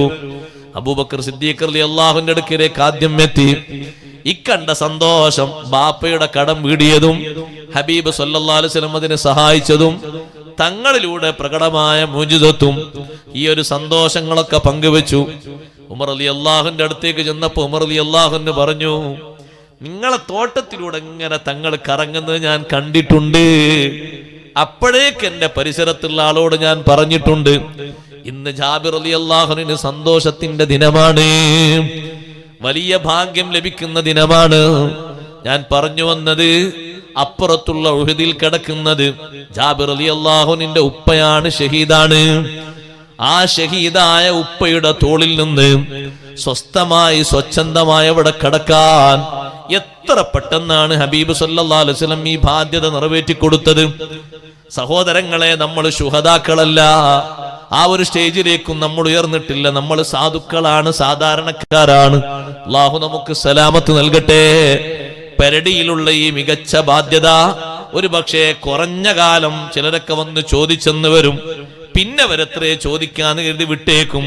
അത് പൊരുത്തമായി കൂട്ടരുത്, ആ കണക്ക് മറക്കരുത്. കൃത്യമായി എഴുതി വെച്ച് വീട്ടേണ്ട രൂപത്തിൽ വിടണം. എത്രയാ വാങ്ങിച്ചിരുന്നത്? ഞാൻ എൻ്റെ ഉപ്പമാരോട് പറയട്ടെ, ചിലപ്പോ ചില വെള്ളിയാഴ്ചകളിൽ ചില തിരക്കിട്ട മജ്‌ലിസുകളിലൊക്കെ നമ്മളൊരു 10 രൂപ വാങ്ങും, അല്ലെങ്കിൽ 50 രൂപ വാങ്ങും. കൊടുക്കാൻ മറന്നേക്കരുത്. നേരെ പിറ്റേന്ന് തന്നെ അത് കൊടുത്ത് വീട്ടിയേക്കണം. 2-3 വെള്ളിയാഴ്ച കഴിയുമ്പോഴേക്ക് നമ്മൾ മറന്നുപോകും. വെള്ളിയാഴ്ച പള്ളിയിലെത്തിയതാണ്, കീശ കാലിയാണ്, ഇങ്ങോട്ടേ ഒരു 50 റുപ്യ. ഈ 50 റുപ്യ വാങ്ങിയ ആളോട് ഇനി എങ്ങനെ അത് ചോദിക്കാന്ന് കരുതിയിട്ട് ചോദിക്കുന്ന ആൾക്ക് ചോദിക്കാറ് വിഷമം. അത് വിട്ടിട്ടൊന്നുമില്ല കേട്ടോ, വിട്ടിട്ടില്ല, അതവിടെ ഉണ്ട്, അയാളെ മനസ്സിലുണ്ട്. മറ്റേ ആൾ 50 തരാണ്ട്, ആ 50 തന്നാപ്പൊന്ന് വേറൊരു കാര്യം ഉണ്ടായിരുന്നു. ഒരു 100 ഇപ്പം ഇന്നലെ വാങ്ങി, ആ 100 തന്നാൽ ഒരു കാര്യം ഉണ്ടായിരുന്നു. പക്ഷെ എങ്ങനെ ചോദിക്കുക ഒരു 50 100 അല്ലേ. വിട്ടോ? വിട്ടിട്ടില്ല, വിട്ടിട്ടില്ല. അയാൾ പൊരുത്തപ്പെട്ടിരുന്നെങ്കിൽ അൽഹംദുലില്ലാഹ് റാഹത്തേന്ന്. വിട്ടിട്ടില്ല. ഇയാളാണെങ്കിൽ മറ്റാൾ ചോദിക്കാത്തതുകൊണ്ട് അതിന് മൂപ്പർ ചോദിക്കലുണ്ടാവില്ല, ആവശ്യമൊന്നും ഉണ്ടാവില്ല. ആ മഅസ്സലാമ. അങ്ങനെ കരുതരുത്. അങ്ങനെ കരുതുന്ന ബാധ്യതകൾ, കടങ്ങൾ പെരുകും, ഇഷ്ടം പോലെ ഉണ്ടാകും. വിട്ടിട്ടുമില്ല, പരടിന്ന് ഒഴിവായിട്ടില്ല. ഈ താൽക്കാലികം വെച്ച് വാങ്ങുന്നുണ്ടല്ലോ, ഇങ്ങോട്ട് ഒരു 10, ആ 10ന്റെ കണക്ക പറഞ്ഞു. നാളെ 10 തരും. ഏത് നാളെ? വൽതൻദുർ നഫ്സും മാ ഖദ്ദമത് ലിഗദ് എന്ന് പറഞ്ഞ നാളല്ലേ, ആ നാളെ. കാരണം ആ നാളെ പിറ്റേ കുറെ നാളെ കഴിഞ്ഞു പോയി, നാളൊന്നും കാണാനില്ല. ചോദിക്കുന്ന ആള് എത്ര പ്രാവശ്യം വന്ന് ചോദിക്കും? കുറഞ്ഞ പ്രാവശ്യം പിന്നെ ആളും ചിന്തിക്കും, എന്ത് ചോദിക്കാനാണ്, എത്ര വട്ടാ ഞാൻ ചോദിക്കുന്നത്, എത്രയാണ് അയാളെ പിന്നാലെ നടക്കുന്നത്, എനിക്കാകൂലാന്ന് കരുതിയിട്ട് പിന്നെ അയാൾ മടുക്കും. മടുത്തുകൊണ്ട് അയാൾ ഒഴിവാക്കിയതാണ്, പൊരുത്തത്തോടെ ഒഴിവാക്കിയതല്ല. അങ്ങനെ ചിന്തിക്കരുത്. ആ ബാധ്യതകളൊക്കെ കൃത്യമായി വീട്ടണം, എഴുതി വെക്കണം. എഴുതി വെക്കണമെന്ന് അല്ലാഹു സുബ്ഹാനഹു വ തആല ഖുർആനിലൂടെ പഠിപ്പിച്ച, ഇത്രയും ഗൗരവത്തോടെ പഠിപ്പിച്ചൊരു വിഷയമാണ് ബാധ്യത. ആ എഴുത്തിന്റെ കൂടെ, ആ എഴുതി വെക്കുന്നതിന്റെ കൂടെ നിങ്ങൾ സാക്ഷികളെയും കരുതിയാൽ നിഷേധിക്കാൻ കഴിയാത്ത രൂപത്തിൽ കൊടുക്കാനുള്ള ബാധ്യത സ്ഥിരപ്പെടും. ഒരു പക്ഷേ നിങ്ങൾക്ക് കൊടുക്കാൻ അതിന് കാലാവധിയോ സമയമോ സന്ദർഭമോ എത്തിയില്ല. കുറച്ചുകൂടി കാലം കഴിഞ്ഞ് മക്കൾ അതിന് പുരോഗതി പ്രാപിച്ചു വന്നാൽ അപ്പോഴെങ്കിലും പെരടിയിൽ നിന്നും ഒഴിവായി കിട്ടിയാൽ നല്ല സന്തോഷമാണ്. അതുകൊണ്ട് കൊടുക്കാനുള്ള ബാധ്യത ഉമ്മമാരെ അയൽപക്കത്തെ വീട്ടിൽ നിന്ന് വാങ്ങി ഒരു 25 രൂപ. അതാർക്കാ? ഒരച്ചാറ് വിൽക്കുന്ന ആണ് വന്നിരുന്നു, പെണ്ണ് വന്നിരുന്നു, ഒരു 25 വാങ്ങി. 25 വിചാരിച്ചു കൊടുത്തു. പിറ്റത്തെ ദിവസം അതാ വസ്ത്രം വിൽക്കുന്ന വേറൊരാൾ വന്നപ്പോ ഒരു മാക്സി വാങ്ങാൻ 150 വാങ്ങി. 150ഉം 25ഉം ഇങ്ങനെ കൂടിക്കൂടി വരുന്നു. അങ്ങനെ കൂട്ടി നോക്കുമ്പോ ചില്ലറയായിട്ട് കുറെ ആയിട്ടുണ്ട്. ഇതെങ്ങനെ ചോദിക്കാന്നൊരു വിഷമം അപ്പുറത്ത് അയൽക്കാരിക്കുണ്ട്. നിങ്ങളാണെങ്കിൽ കൊടുക്കാൻ കഴിയാത്തവരെല്ലാവരും പൊരുത്തപ്പെട്ട് തന്നിട്ടൊന്നുമില്ല. നിങ്ങൾ ഉടനടി വീട്ടാത്തത് കൊണ്ട് മനസ്സിൽ നിന്നങ്ങ് മറന്നുപോയാൽ ഒരു ബാധ്യതയായിട്ടത് അവിടെ ശേഷിക്കും. കൊടുത്തേക്കണം. ഉടനെ കൊടുക്കാനുള്ള ശ്രമങ്ങൾ നടത്തണം. ഇടപാടുകളുടെ വിഷയത്തിൽ ഇങ്ങനെയാണ്. ഹബീബ് സല്ലല്ലാഹു അലൈഹി വസല്ലം പറഞ്ഞു, ലാ യഹില്ലു മാലും ലിൻ മുസ്ലിമിൻ ഇല്ലാ അൻ തീബത്തിൻ മിൻ നഫ്സിഹി. ഒരു മുസ്ലിമായ മനുഷ്യന്റെ സ്വത്തും അനുവദനീയമാകൂല ഇല്ലാ അൻ തീബത്തിൻ മിൻ നഫ്സിഹി, മനസ്സംതൃപ്തിയോടുകൂടെ അല്ലാതെ, നല്ല പൊരുത്തത്തോടുകൂടെ അല്ലാതെ. അതുകൊണ്ടാണ് ചില ഇമാമിങ്ങളൊക്കെ അവരിൽ നിന്ന് അപഹരിച്ചെടുത്തതും മറ്റു രൂപത്തിലും ഭാവത്തിലും തട്ടിപ്പറിച്ചെടുത്തതുമായ സ്വത്തുകൾക്ക് നേരെ മനസ്സുകൊണ്ടും വാക്കുകൊണ്ടും പൊരുത്തപ്പെട്ടു കൊടുത്തു. എന്തിന്? ദുനിയാവിലും സുഗമമായിട്ട് അവർക്ക് ഉപയോഗിക്കാം, ആഖിറത്തിലും അവർ ആ വിഷയത്തിൽ പ്രതിചേർക്കപ്പെടാതിരിക്കാൻ. അതിനാണ് അവരങ്ങനെ ചെയ്തത്. ഒരുപാട് മഹാന്മാരങ്ങനെ ചെയ്തിട്ടുണ്ട്. അവിടെ കാണുന്ന വാഗ്ദാനങ്ങള്, നമ്മുടെ പെരടിയിലുള്ള വാഗ്ദാനങ്ങൾ അത് ഒഴിവാക്കണം. വഔഫൂ ബില്ലഹദി ഇന്നൽ അഹദ കാന മസ്ഊലാ. അത് ചോദ്യം ചെയ്യപ്പെടുന്ന വിഷയം, ചോദ്യം ചെയ്യപ്പെടുന്ന സമയം നമുക്കത് ഭാരിച്ച ബാധ്യതയാകരുത്. ഏത് വാഗ്ദാനങ്ങളും നിർവഹിക്കപ്പെടണം. കണ്ടില്ലേ നിങ്ങൾ, ഹബീബ് റസൂലുള്ളാഹി സ്വല്ലല്ലാഹു അലൈഹി വസല്ലം തങ്ങളുടെ ഒറ്റ വാഗ്ദാനങ്ങളും നിർവഹിക്കപ്പെടാതെ പോയിട്ടില്ല. തങ്ങളെ വഫാത്തിന് ശേഷം പൊതുഖജനാവിലേക്ക് സമ്പത്ത് വന്നപ്പോ ആ സമ്പത്ത് കൊണ്ട് സിദ്ദീഖ് റളിയല്ലാഹു അൻഹു ആദ്യം ചെയ്തത് ഒരു പ്രഖ്യാപനമാണ്, ഒരു വിളംബരമാണ്. ആർക്കെങ്കിലും നബി സല്ലല്ലാഹു അലൈഹി വസല്ലം കടം തരാനുണ്ടെങ്കിൽ, വല്ല വാഗ്ദാനങ്ങളും നിർവഹിക്കാനുണ്ടെങ്കിൽ വന്നേക്കണം. ഈ വന്ന സ്വത്തിൽ നിന്നത് വീട്ടിത്തരാം. ജാബിർ റളിയല്ലാഹു അൻഹു വന്നു. വഫാത്തിന്റെ കുറച്ച് ദിവസങ്ങൾക്ക് മുമ്പ് എന്നോട് പറഞ്ഞിരുന്നു, ഇനി നിങ്ങൾക്ക് സ്വത്ത് വരുന്ന സമയത്ത് കൈ ഇങ്ങനെ കൂട്ടിയിട്ടാ തങ്ങൾ പറഞ്ഞ് ഇത്രയും ഇത്രയും ഇത്രയും തരാന്ന് പറഞ്ഞിരുന്നു. അങ്ങനെ പറഞ്ഞത്. ഞങ്ങളെ രണ്ട് കൈയും കൂട്ടിയിട്ട് ഇതിന്നൊന്ന് വാരി, ഗോതമ്പല്ലോ ദിർഹമാ, വാരി എടുത്തു. എണ്ണാൻ പറഞ്ഞു. 500 ദിർഹമുണ്ട്. അതിലേക്ക് 1000 കൂടി കൊടുത്തു. 1500 ദിർഹം. ഒരൊറ്റ വഅദും ഒരൊറ്റ വാക്കും ഒരൊറ്റ വാഗ്ദാനവും പാലിക്കാതെ പോയിട്ടില്ല. ഇനി എന്റെ സഹോദരങ്ങൾ ശ്രദ്ധിക്കണം. ഇവിടെ അൽഖമറിന്റെ സദസ്സിലേക്ക് വന്നവരാണ്. ഇപ്പൊ കുറച്ച് വർഷങ്ങളായി നമ്മൾ പരിപാടി നടത്താൻ തുടങ്ങിയിട്ട്. നാളെ സമാപനം ഇട്ടോ, എല്ലാവർക്കും അറിയാലോ. വർഷങ്ങളോളമായി ഇവിടെ കമ്മിറ്റിക്കാരും അൻവർ ഉസ്താദും കാര്യങ്ങളും എല്ലാവരും ഉണ്ട്. എല്ലാവർക്കും അല്ലാഹു ബർക്കത്ത് തേടി കൊടുക്കട്ടെ. അവർ പക്ഷേ 2ഓ 3ഓ ഒക്കെ തവണ ഇങ്ങനെ ഫോം വിളിച്ച് ഇങ്ങനെ പറഞ്ഞിട്ടുണ്ടാവും. പിന്നെ ഇങ്ങനെ ഒരു ചാക്കാരി ഇങ്ങനെ ഒരു സംഭാവന ഇങ്ങനെ കേട്ടിരുന്നു, ബുദ്ധിമുട്ടില്ലെങ്കിൽ 2 വട്ടൊക്കെ. പിന്നെ നമ്മളെ പോലെ ബുദ്ധിമുട്ടാക്കണ്ടല്ലോ, ഒരു ഉണ്ടാകുമ്പോൾ തന്നോളൂ എന്നുള്ള സമാധാനത്തിലവിടെ വെക്കും. അങ്ങനെ വെച്ചേച്ച വാഗ്ദാനങ്ങൾ ബാക്കിയുണ്ടെങ്കിൽ സാമ്പത്തിക സ്രോതസ് കയ്യിൽ വരുമ്പോഴേക്ക് കൊടുത്തേക്കണം. അത് പിന്തിപ്പിക്കുന്ന ആളാണ് ശൈത്താൻ. ശൈത്താൻ പറയിപ്പോൾക്ക് ആവശ്യമില്ല, ആവശ്യമുണ്ടെങ്കിൽ ഒരു ചോദിക്കൂല, എന്ന് ചോദിക്കും. അതുകൊണ്ട് അടുത്ത ആഴ്ച കൊടുക്കുക, പിറ്റത്തെ ആഴ്ച കൊടുക്കുക, പിറ്റത്തെ മാസം കൊടുക്കുക, പിറ്റത്തെ കൊല്ലം കൊടുക്കുക. അങ്ങനെ എത്ര പിന്തിയതുണ്ട്. അങ്ങനെ ഇരിക്കുമ്പോഴാണ് നാട്ടിലെ കടക്കാരൻ വന്നിട്ട് നമ്മളോട്, നിങ്ങളെ കുറച്ച് പറ്റുണ്ടല്ലോ അവിടെ. അല്ലാ, ഞാൻ കഴിഞ്ഞ ആഴ്ച നിങ്ങൾക്ക് കാശ് തരാൻ വേണ്ടി കൊണ്ടുവന്നേന്നു, വേറെ രൂപത്തിലേക്ക്. അന്ന സാരല്ല, ഇനി അടുത്ത മാസം കൊണ്ടുവിട്ടോ. അടുത്ത മാസം കിട്ടിയപ്പോ ഇത് കൊടുക്കണം എന്നുള്ള ചിന്ത മനസ്സിലിങ്ങനെ വന്നിരുന്നു. പക്ഷെ അപ്പോഴേക്ക് വേറൊരു മുറാദ് വന്ന് അങ്ങോട്ട് തിരിച്ചു. അതിനേക്കാളും ഡേഞ്ചർ ആവശ്യമുള്ളതാ ഇത് ആവശ്യമുള്ളതും വേഗം കൊടുക്കേണ്ടതുമാണ്. അതുകൊണ്ട് സഹോദരങ്ങളെ, അത്തരത്തിലുള്ള വാക്കുകളുണ്ട്. മക്കളോട് വാപ്പമാര് പറയുന്ന വാക്കുകൾ, ഭാര്യമാരോട് പറയുന്ന വാക്കുകൾ, അത് മറക്കരുത്. അതൊരു സന്തോഷം കിട്ടാൻ വേണ്ടി ഉസ്താദെ അന്നങ്ങനെ പറഞ്ഞതാണ്, മറക്കരുത്. എന്തേ പറഞ്ഞിരുന്നത്? ഇൻഷാ അല്ലാഹ് കോവിഡൊക്കെ ഒന്ന് കൈയൊന്ന് സലാമത്താകട്ടെ, ഞാൻ അമ്മക്ക് 2 പേർക്കും കൂടിയിട്ട് ഒരു ഉംറക്കാണ് പോകണം, ഹജ്ജിനെക്കൊണ്ട് പോകണം. പിന്നെ ഒക്കെ കഴിഞ്ഞ് നോക്കുമ്പോ ഹജ്ജിന്റെ ഉംറന്റെ കൂലി വർദ്ധിച്ചു കണ്ടപ്പോ അല്ലാ വലിയ പ്രയാസാട്ടോ, ഇപ്പൊ അടുത്തും നടക്കും തോന്നുന്നില്ല. ഈ വാക്ക് പിൻവലിക്കാൻ കഴിയോ? ഒരു വാക്കാണ്, ഒരു അഹദാണ്, ഒരു ബാധ്യതയാണ്, ഒരു കരാറാണ്. 2ാമത്തെ മോളെ കെട്ടിച്ചിടുമ്പോ മോള് വന്നിട്ട് പറഞ്ഞു, ബാപ്പാ ഞാൻ നിങ്ങളെ സാമ്പത്തിക സ്ഥിതിയൊക്കെ എനിക്കറിയാം, പക്ഷെ നിങ്ങൾ ഇത്താത്തൊക്കെ കൊടുത്തേന്ന് ഒരു 3 പവൻ എനിക്ക് കുറവുണ്ട്, നിങ്ങൾ എനിക്ക് തരും എനിക്കറിയാം. മോളെ ഒട്ടും വിഷമിക്കണ്ട, ഇൻഷാ അല്ലാഹ് ബാപ്പ തരും എന്ന്. 3ാമത്തെ കുട്ടിന് 4ാമത്തെ കുട്ടിനൊക്കെ കഴിഞ്ഞ് ആള് നല്ല ഫ്രീ ആയി. അപ്പോഴും 2ാമത്തെ മോള് വന്ന്, ബാപ്പ മറ്റവർക്കൊക്കെ സംഗതി ഫില്ലപ്പ് ആയിട്ടുണ്ട്, എൻ്റെ ഒരു 3 അവിടെ ബാക്കി, ഞാൻ തരും. ബാപ്പ കൊണ്ട് എന്നാ എൻ്റെ സ്വത്ത് നിന്നൊരു 10 സെന്റ് വിറ്റിട്ട് കൊണ്ട് സ്വർണം വാങ്ങിക്കും. പിന്നെ ആ കുട്ടി ചോദിക്കൂല. കാരണം ബാപ്പ ഇങ്ങനെ ചൂടാവുന്നൊരവസ്ഥയിൽ നമ്മൾ ചോദിക്കേണ്ടിയില്ല. പൊരുത്തപ്പെട്ടുകൊണ്ടല്ലേ, ബാധ്യത നീങ്ങിയിട്ടില്ല, പക്ഷെ ഇങ്ങനെ ഒരു ലെവലിലേക്ക് ബാപ്പ ഉയർന്നോണ്ട് ഇനി ചോദിക്കണ്ടെന്ന് തീരുമാനിച്ചു. ആ ബാധ്യത നീങ്ങിയിട്ടില്ല, ഒരു വാക്ക് അവിടെ കിടക്കുന്നുണ്ട്. ഇങ്ങനെ ഇങ്ങോട്ട് എണ്ണിക്കൂട്ടിക്കോളും ഓരോ മേഖലയിലും. വഔഫൂ ബിൽ അഹദ്, മറ്റുള്ളവരുമായി നമ്മൾ പറഞ്ഞുറപ്പിച്ച വാഗ്ദാനങ്ങൾ, കരാറുകൾ പൊളിക്കാൻ പാടില്ല. അല്ലാഹു തആല പറഞ്ഞു, അല്ലാഹു തആലാനോട് നമ്മൾ ഏറ്റ വിഷയം നമ്മൾ റെഡിക്ക് പൂർത്തിയാക്കുകയാണെങ്കിൽ അല്ലാഹു തആല നമുക്കുള്ള കാര്യങ്ങൾ ആ രൂപത്തിൽ പൂർത്തിയാക്കി തരും. വഔഫൂ ബി അഹദി ഊഫി ബി അഹദിക്കും, നമ്മളോട് അല്ലാഹു പറഞ്ഞ വാഗ്ദാനം. എന്നോടുള്ള വാഗ്ദാനങ്ങൾ, കരാറുകൾ ഞാനുമായി ബന്ധപ്പെട്ടതാണ്, എൻ്റെ അടിമകളോടുള്ളതും. അത് നിങ്ങൾ കറക്റ്റ് പൂർത്തിയാക്കുകയാണെങ്കിൽ ഊഫി ബി അഹദിക്കും, നിങ്ങൾ എന്തെന്നോട് വാഗ്ദാനം ചെയ്യുന്നോ ലെവലിൽ ഞാനത് പൂർത്തിയാക്കും, ഒന്നും ഞാനത് കുറക്കൂല.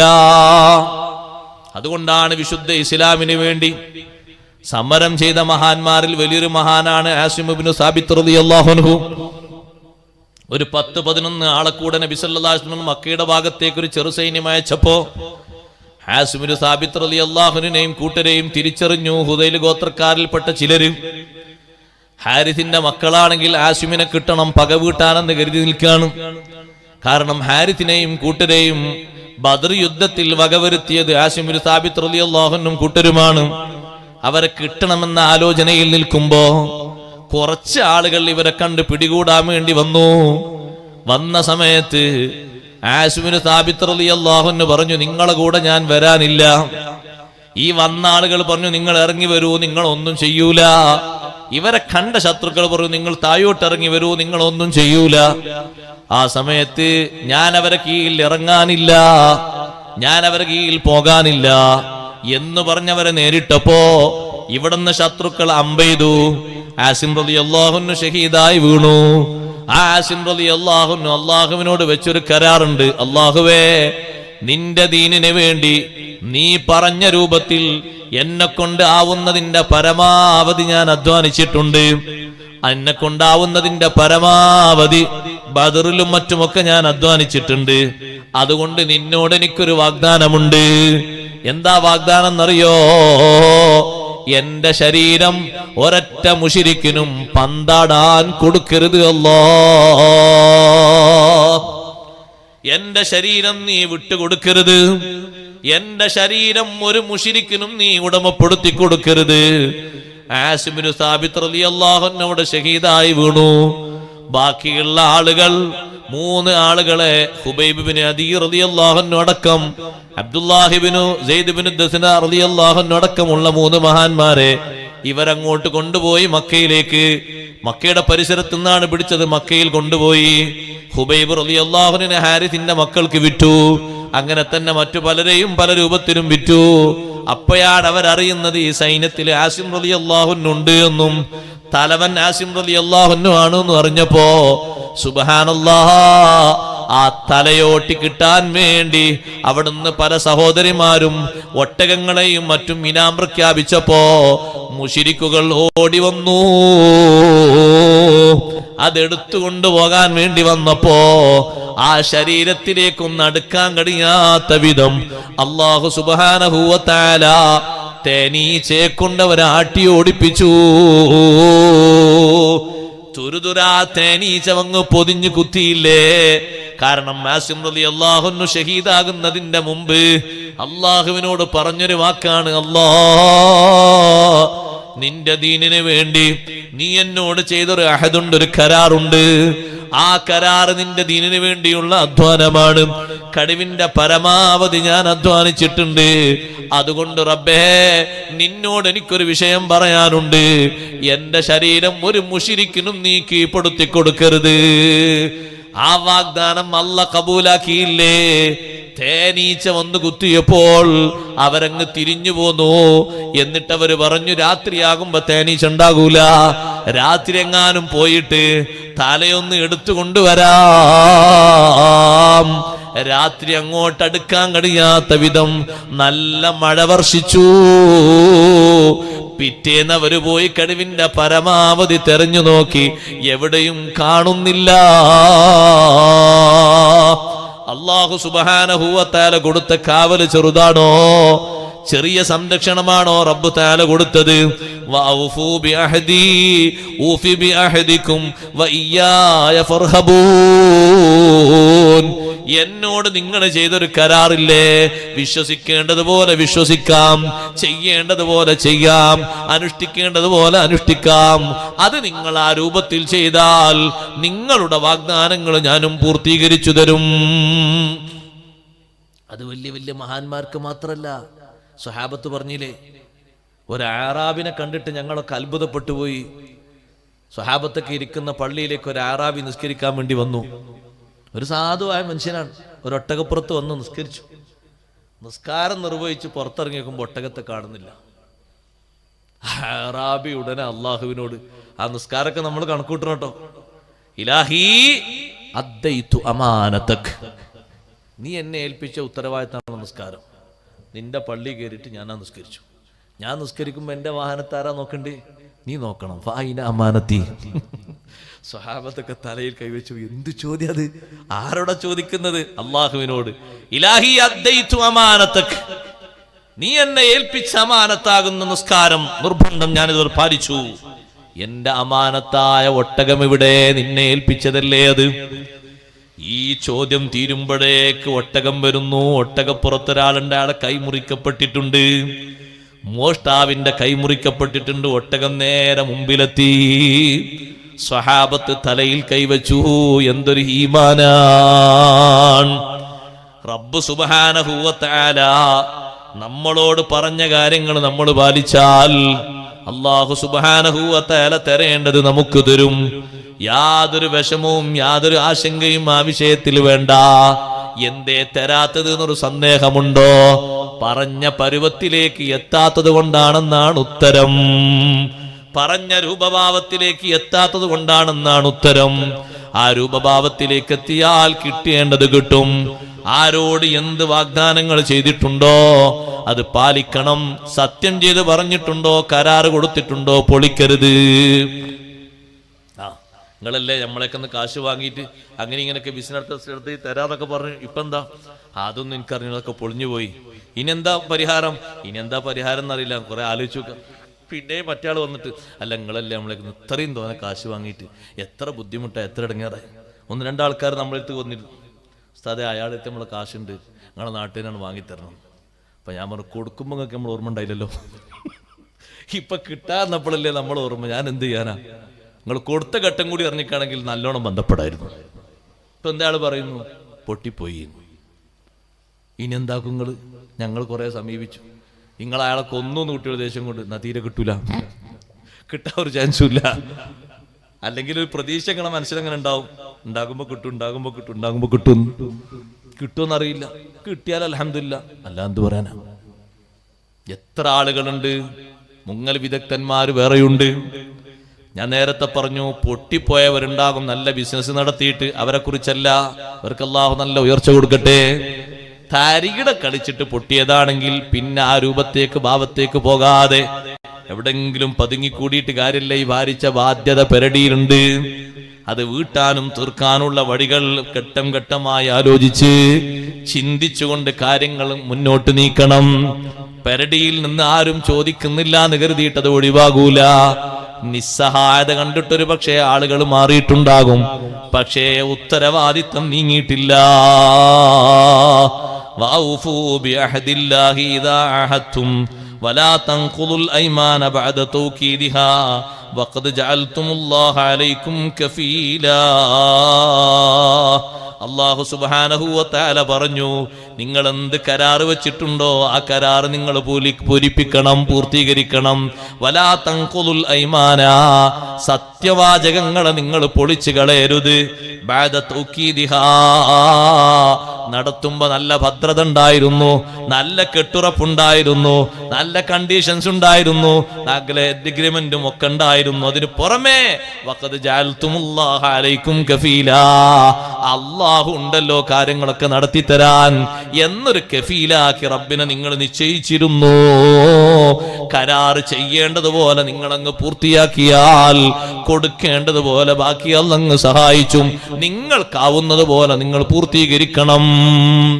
സ്വഹീഹുൽ ബുഖാരിയിൽ കണ്ടില്ലേ, ഹബീബ് സല്ലല്ലാഹു അലൈഹി വസല്ലം തങ്ങള് ഒരു സുഹൃത്ത് മറ്റൊരു സുഹൃത്തിൽ നിന്ന് വാങ്ങിച്ച ബാധ്യതയെ പറ്റി പറയുന്ന സുദീർഘമായ ഹദീസ് കാണാം.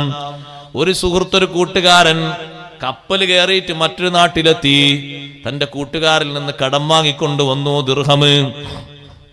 ദിർഹമുകൾ കുറെ കടം വാങ്ങി ആവശ്യത്തിന്. ഞാൻ ഇന്ന ദിവസം ഇങ്ങോട്ട് അയച്ചു തരുമെന്ന് കൃത്യമായി പറഞ്ഞു. അപ്പൊ ആ ചെറുപ്പക്കാരൻ ചോദിച്ചു, ആരാണ് നമുക്കിടയിൽ സാക്ഷി? ഉടനെ വാങ്ങുന്ന ആള് പറഞ്ഞു, കഫാ ബില്ലാഹി ഷഹീദാ, അല്ലാഹുവാണ് സാക്ഷി. ആരാണ് നമുക്കിടയിൽ കാര്യങ്ങൾ ഏൽപ്പിക്കപ്പെടാൻ? കഫാ ബില്ലാഹി വക്കീല, ഏൽപ്പിക്കപ്പെടുന്നവനും അല്ലാഹുവാണ്.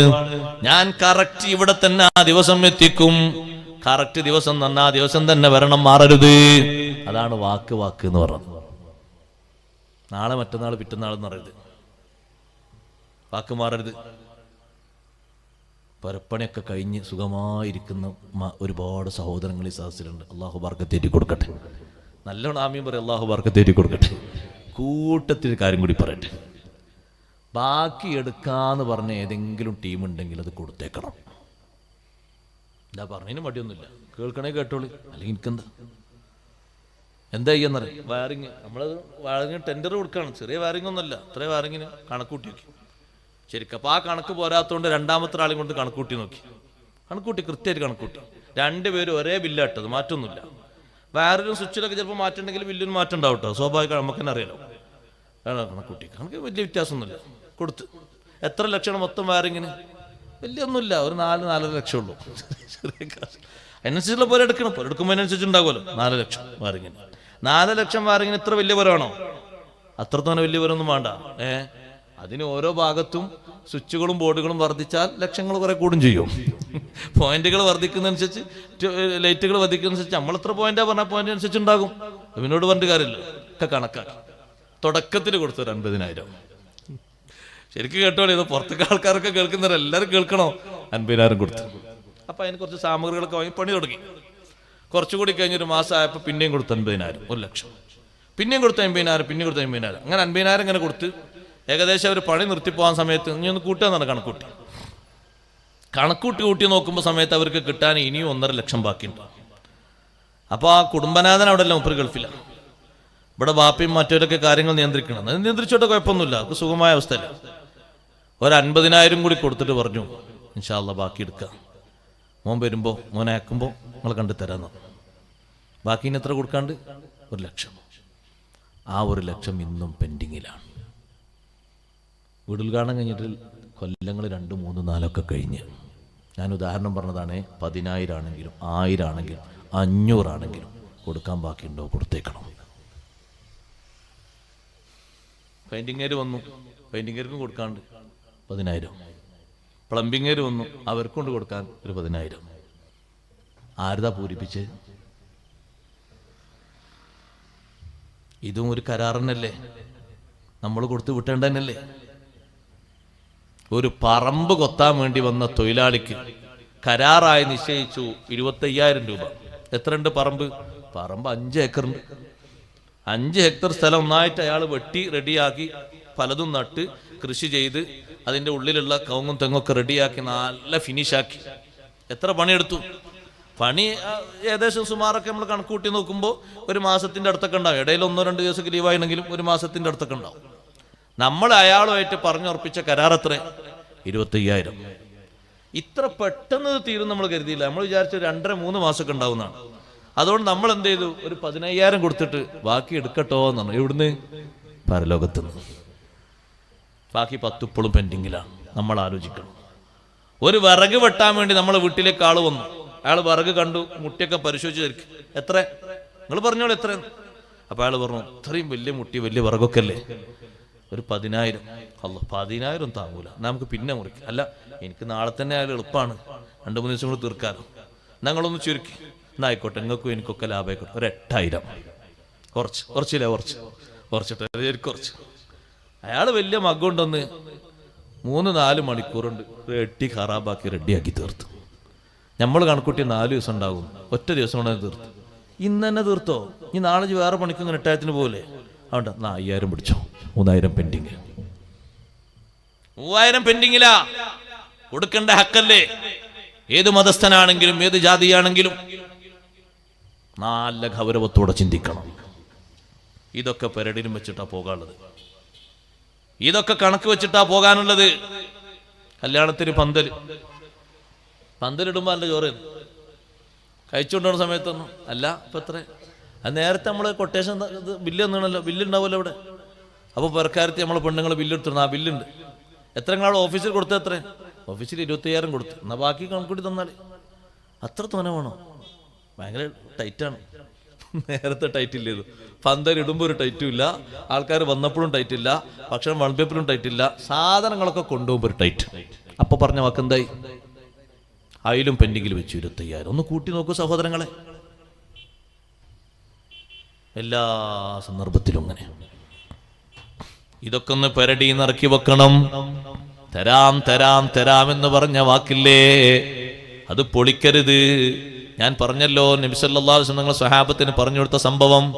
ദിർഹമുകൾ വാങ്ങിയിട്ട്, കടം വാങ്ങിയിട്ട് ആ ചെറുപ്പക്കാരൻ നാട്ടിലേക്ക് വന്നു.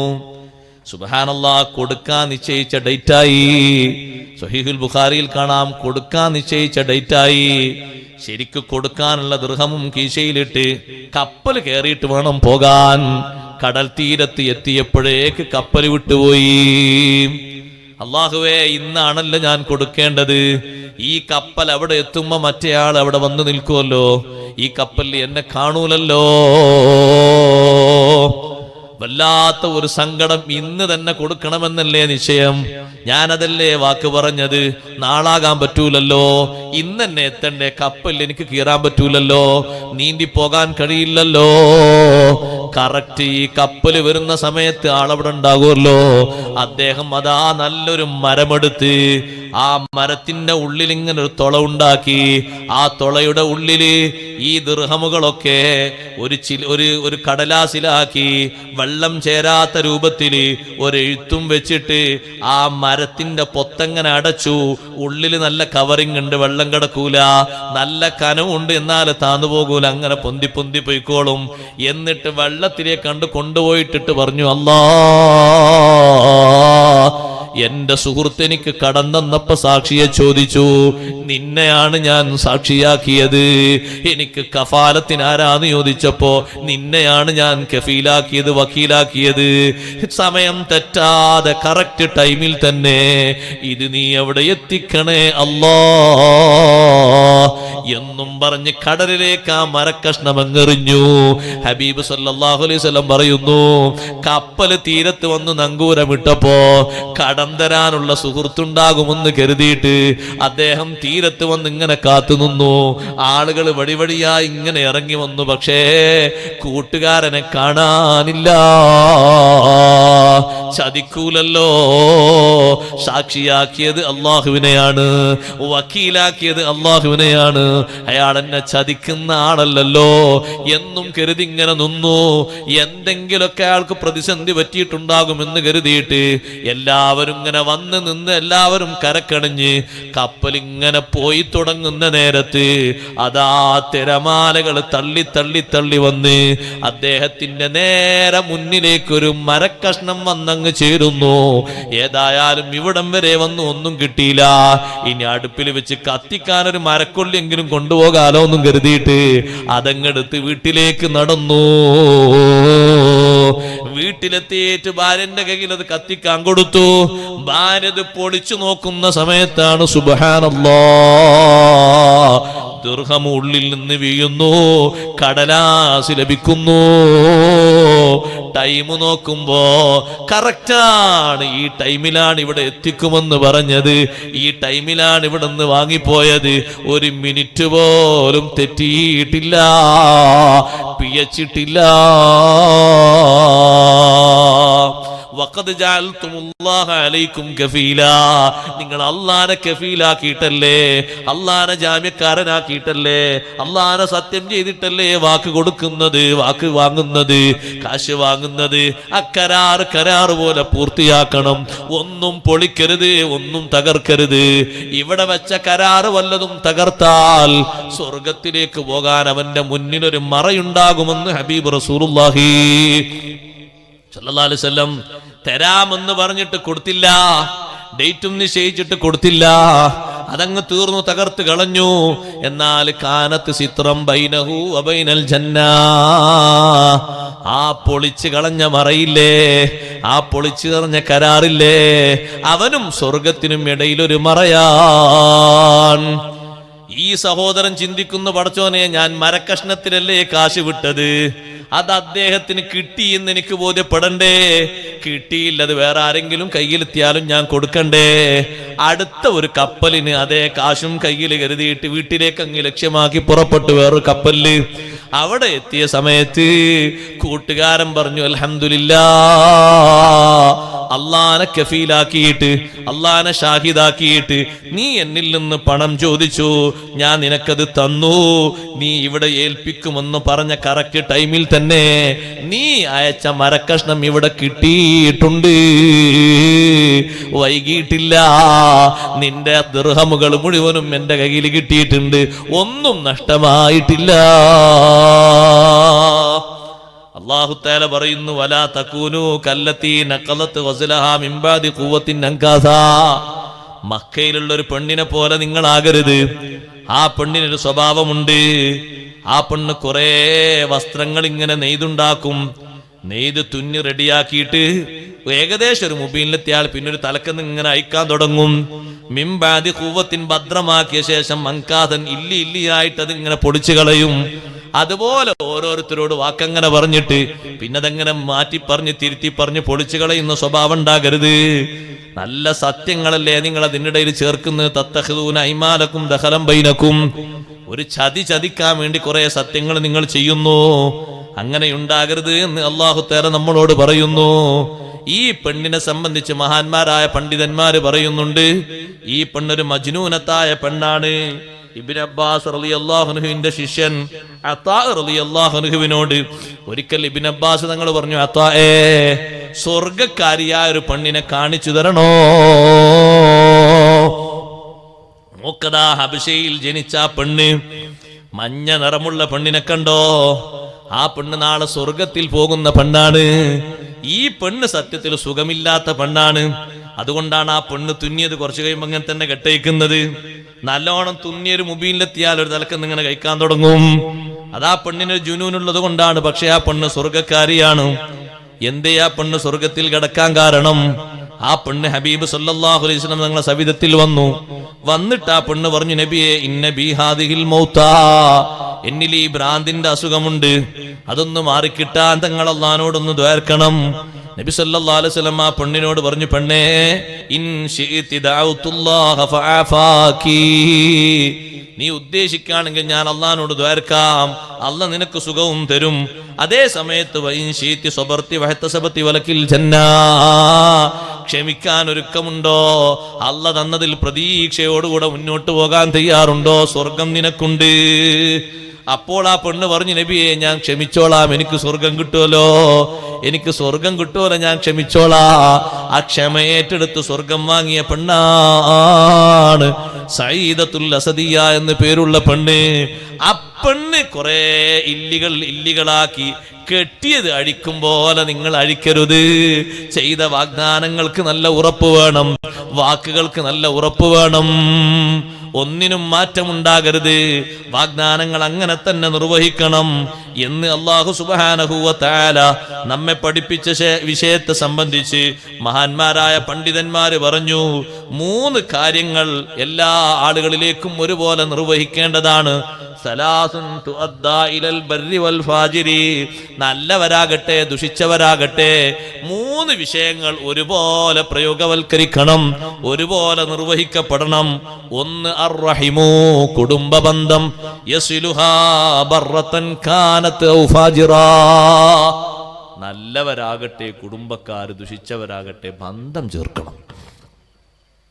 ഏത് നിലക്ക്? കുടുംബം എന്നുള്ളവർക്ക് ബന്ധം ചേർക്കണം, മുറിക്കരുത്. കുടുംബം എന്നുള്ളവർക്ക് ആ ബന്ധം ചേർത്തിക്കൊണ്ടിരിക്കണം. ബർറതൻ കാനത് ഔ ഫാജിറാ. ബഹുമാനപ്പെട്ട മൈമൂൻ ഇബ്നു മിഹ്റാൻ റളിയല്ലാഹു അൻഹുവിൽ നിന്ന് റിപ്പോർട്ട് ചെയ്യുന്ന 3 വിഷയങ്ങളാണിത്. മറ്റൊന്ന്, രണ്ടാമതൊരു കാര്യം, വൽ അഹ്ദു, കരാറ്, വാക്ക്, തഫീ ബിഹി ലിൽ ബർരി വൽ ഫാജിരി, നല്ലവനോടാണ് വാക്ക് പറഞ്ഞതെങ്കിലും ദുഷിച്ചവനോടാണ് വാക്ക് പറഞ്ഞതെങ്കിലും വാക്കാകണം, പൂർത്തിയാക്കണം. അത് അയാളോടല്ല, അയാളോടങ്ങനെ പൂർത്തീകരിച്ചോണമെന്നില്ല. അയാൾ ഏതായാലും നരകത്തിക്കുള്ള, ഇനിയിപ്പോ നമ്മളെ വാക്കായിട്ട് അല്ലല്ലല്ല, ആ ലെവലൊന്നും നീ ചിന്തിക്കരുത്. നീ പറഞ്ഞ വാക്കിനാണ് നിനക്ക് വില. നീ കൊടുത്ത കരാറിനാണ് നീ പൂർത്തിയാക്കേണ്ടത്. അയാള് നല്ല ആളാകട്ടെ ചീത്ത ആളാകട്ടെ എന്നുള്ളതല്ല, നിന്റെ വാക്കാണ് നീ പാലിക്കേണ്ടത്. നീ കൊടുത്ത വാക്കാണ് നീ പുലർത്തേണ്ടത്. അത് കൃത്യമായിട്ട് തന്നെ പൂരിപ്പിക്കണം. ഒരു കുറവും അതിലുണ്ടാകരുത്. മൂന്നാമത്തത് വൽ അമാന തുഅദ്ദിഹാ ഇലൽ ബർരി വൽ ഫാജിർ. നിന്നെ ഏൽപ്പിച്ച വിശ്വസ്തയോടെ ഏൽപ്പിച്ച ഉത്തരവാദിത്വം അത് നല്ലവരിലേക്കും ഫാജിറിലേക്കും നീ അങ്ങ് വിട്ടിക്കൊടുക്കണം. ആദരവായ സയ്യിദുനാ റസൂലുള്ളാഹി സ്വല്ലല്ലാഹു അലൈഹി വസല്ലം തങ്ങൾ ഇഷ്ടം പോലെ അമാനത്ത് സ്വത്ത് ഏൽപ്പിച്ചിരുന്നു മക്കക്കാർ. തങ്ങളെ തൗഹീദ് സ്വീകരിക്കാൻ പലരും ഒരുക്കല്ലെങ്കിലും തങ്ങൾ അൽ അമീനാണ്, അമാനത്തിന്റെ കേദാരമാണ് എന്നതിൽ ആർക്കും തർക്കമില്ല. അവർ തൗഹീദിൽ കുറച്ച് വൈമനസ്യം കാണിച്ച് പുറകോട്ടുന്നു. അവരും അമാനത്ത് സ്വത്ത് ഏൽപ്പിക്കുന്നത് തങ്ങളെയാണ്. അതുകൊണ്ടാണ് തങ്ങൾ വീട്ടിൽ നിന്ന് ഇറങ്ങുമ്പോൾ അലി റളിയല്ലാഹുവിനോട് പറഞ്ഞത്, ഈ കാണുന്ന വസ്തുക്കൾ മുഴുവനും മക്കക്കാരിൽപ്പെട്ട ആളുകൾ എന്നെ ഏൽപ്പിച്ചതാണ്. അഡ്രസ്സ് നോക്കിയിട്ട് ഓരോരുത്തരുടെ വീട്ടിലേക്ക് എത്തിച്ചിട്ട് വേണം നിങ്ങൾ മദീനയിലേക്ക് വരാൻ. ഞാൻ പോയി എന്നിട്ട് പിറ്റേന്ന് തന്നെ വരാൻ നിൽക്കണ്ടാന്ന്. അലി റളിയല്ലാഹുവിന് പറയണം 3 ദിവസം എടുത്തു. എത്ര ഉണ്ട്? അലി റളിയല്ലാഹുവിന് ഇപ്പൊ മക്കത്തെ ആൾക്കാർ പരിചയമില്ലാക്കൂ. 3 ദിവസം എടുത്തു ആ അമാനത്ത് സ്വത്ത് മുഴുവനും അർഹരായ ആളുകളിലേക്ക് എത്തിക്കാൻ. ഹബീബ് സല്ലല്ലാഹു അലൈഹി വസല്ലം തങ്ങളുടെ കയ്യിൽ അവർ നേരത്തെ ഏൽപ്പിച്ചതാണ്. അത് ഉത്തരവാദിത്തപ്പെട്ട ആളുകളിലേക്ക് കൊടുക്കും. അയാൾ ആരാണ് എന്ന് നിങ്ങൾ അന്വേഷിക്കേണ്ടതില്ല, നമ്മൾ ഏൽപ്പിച്ചതല്ലേ അമാനത്ത്.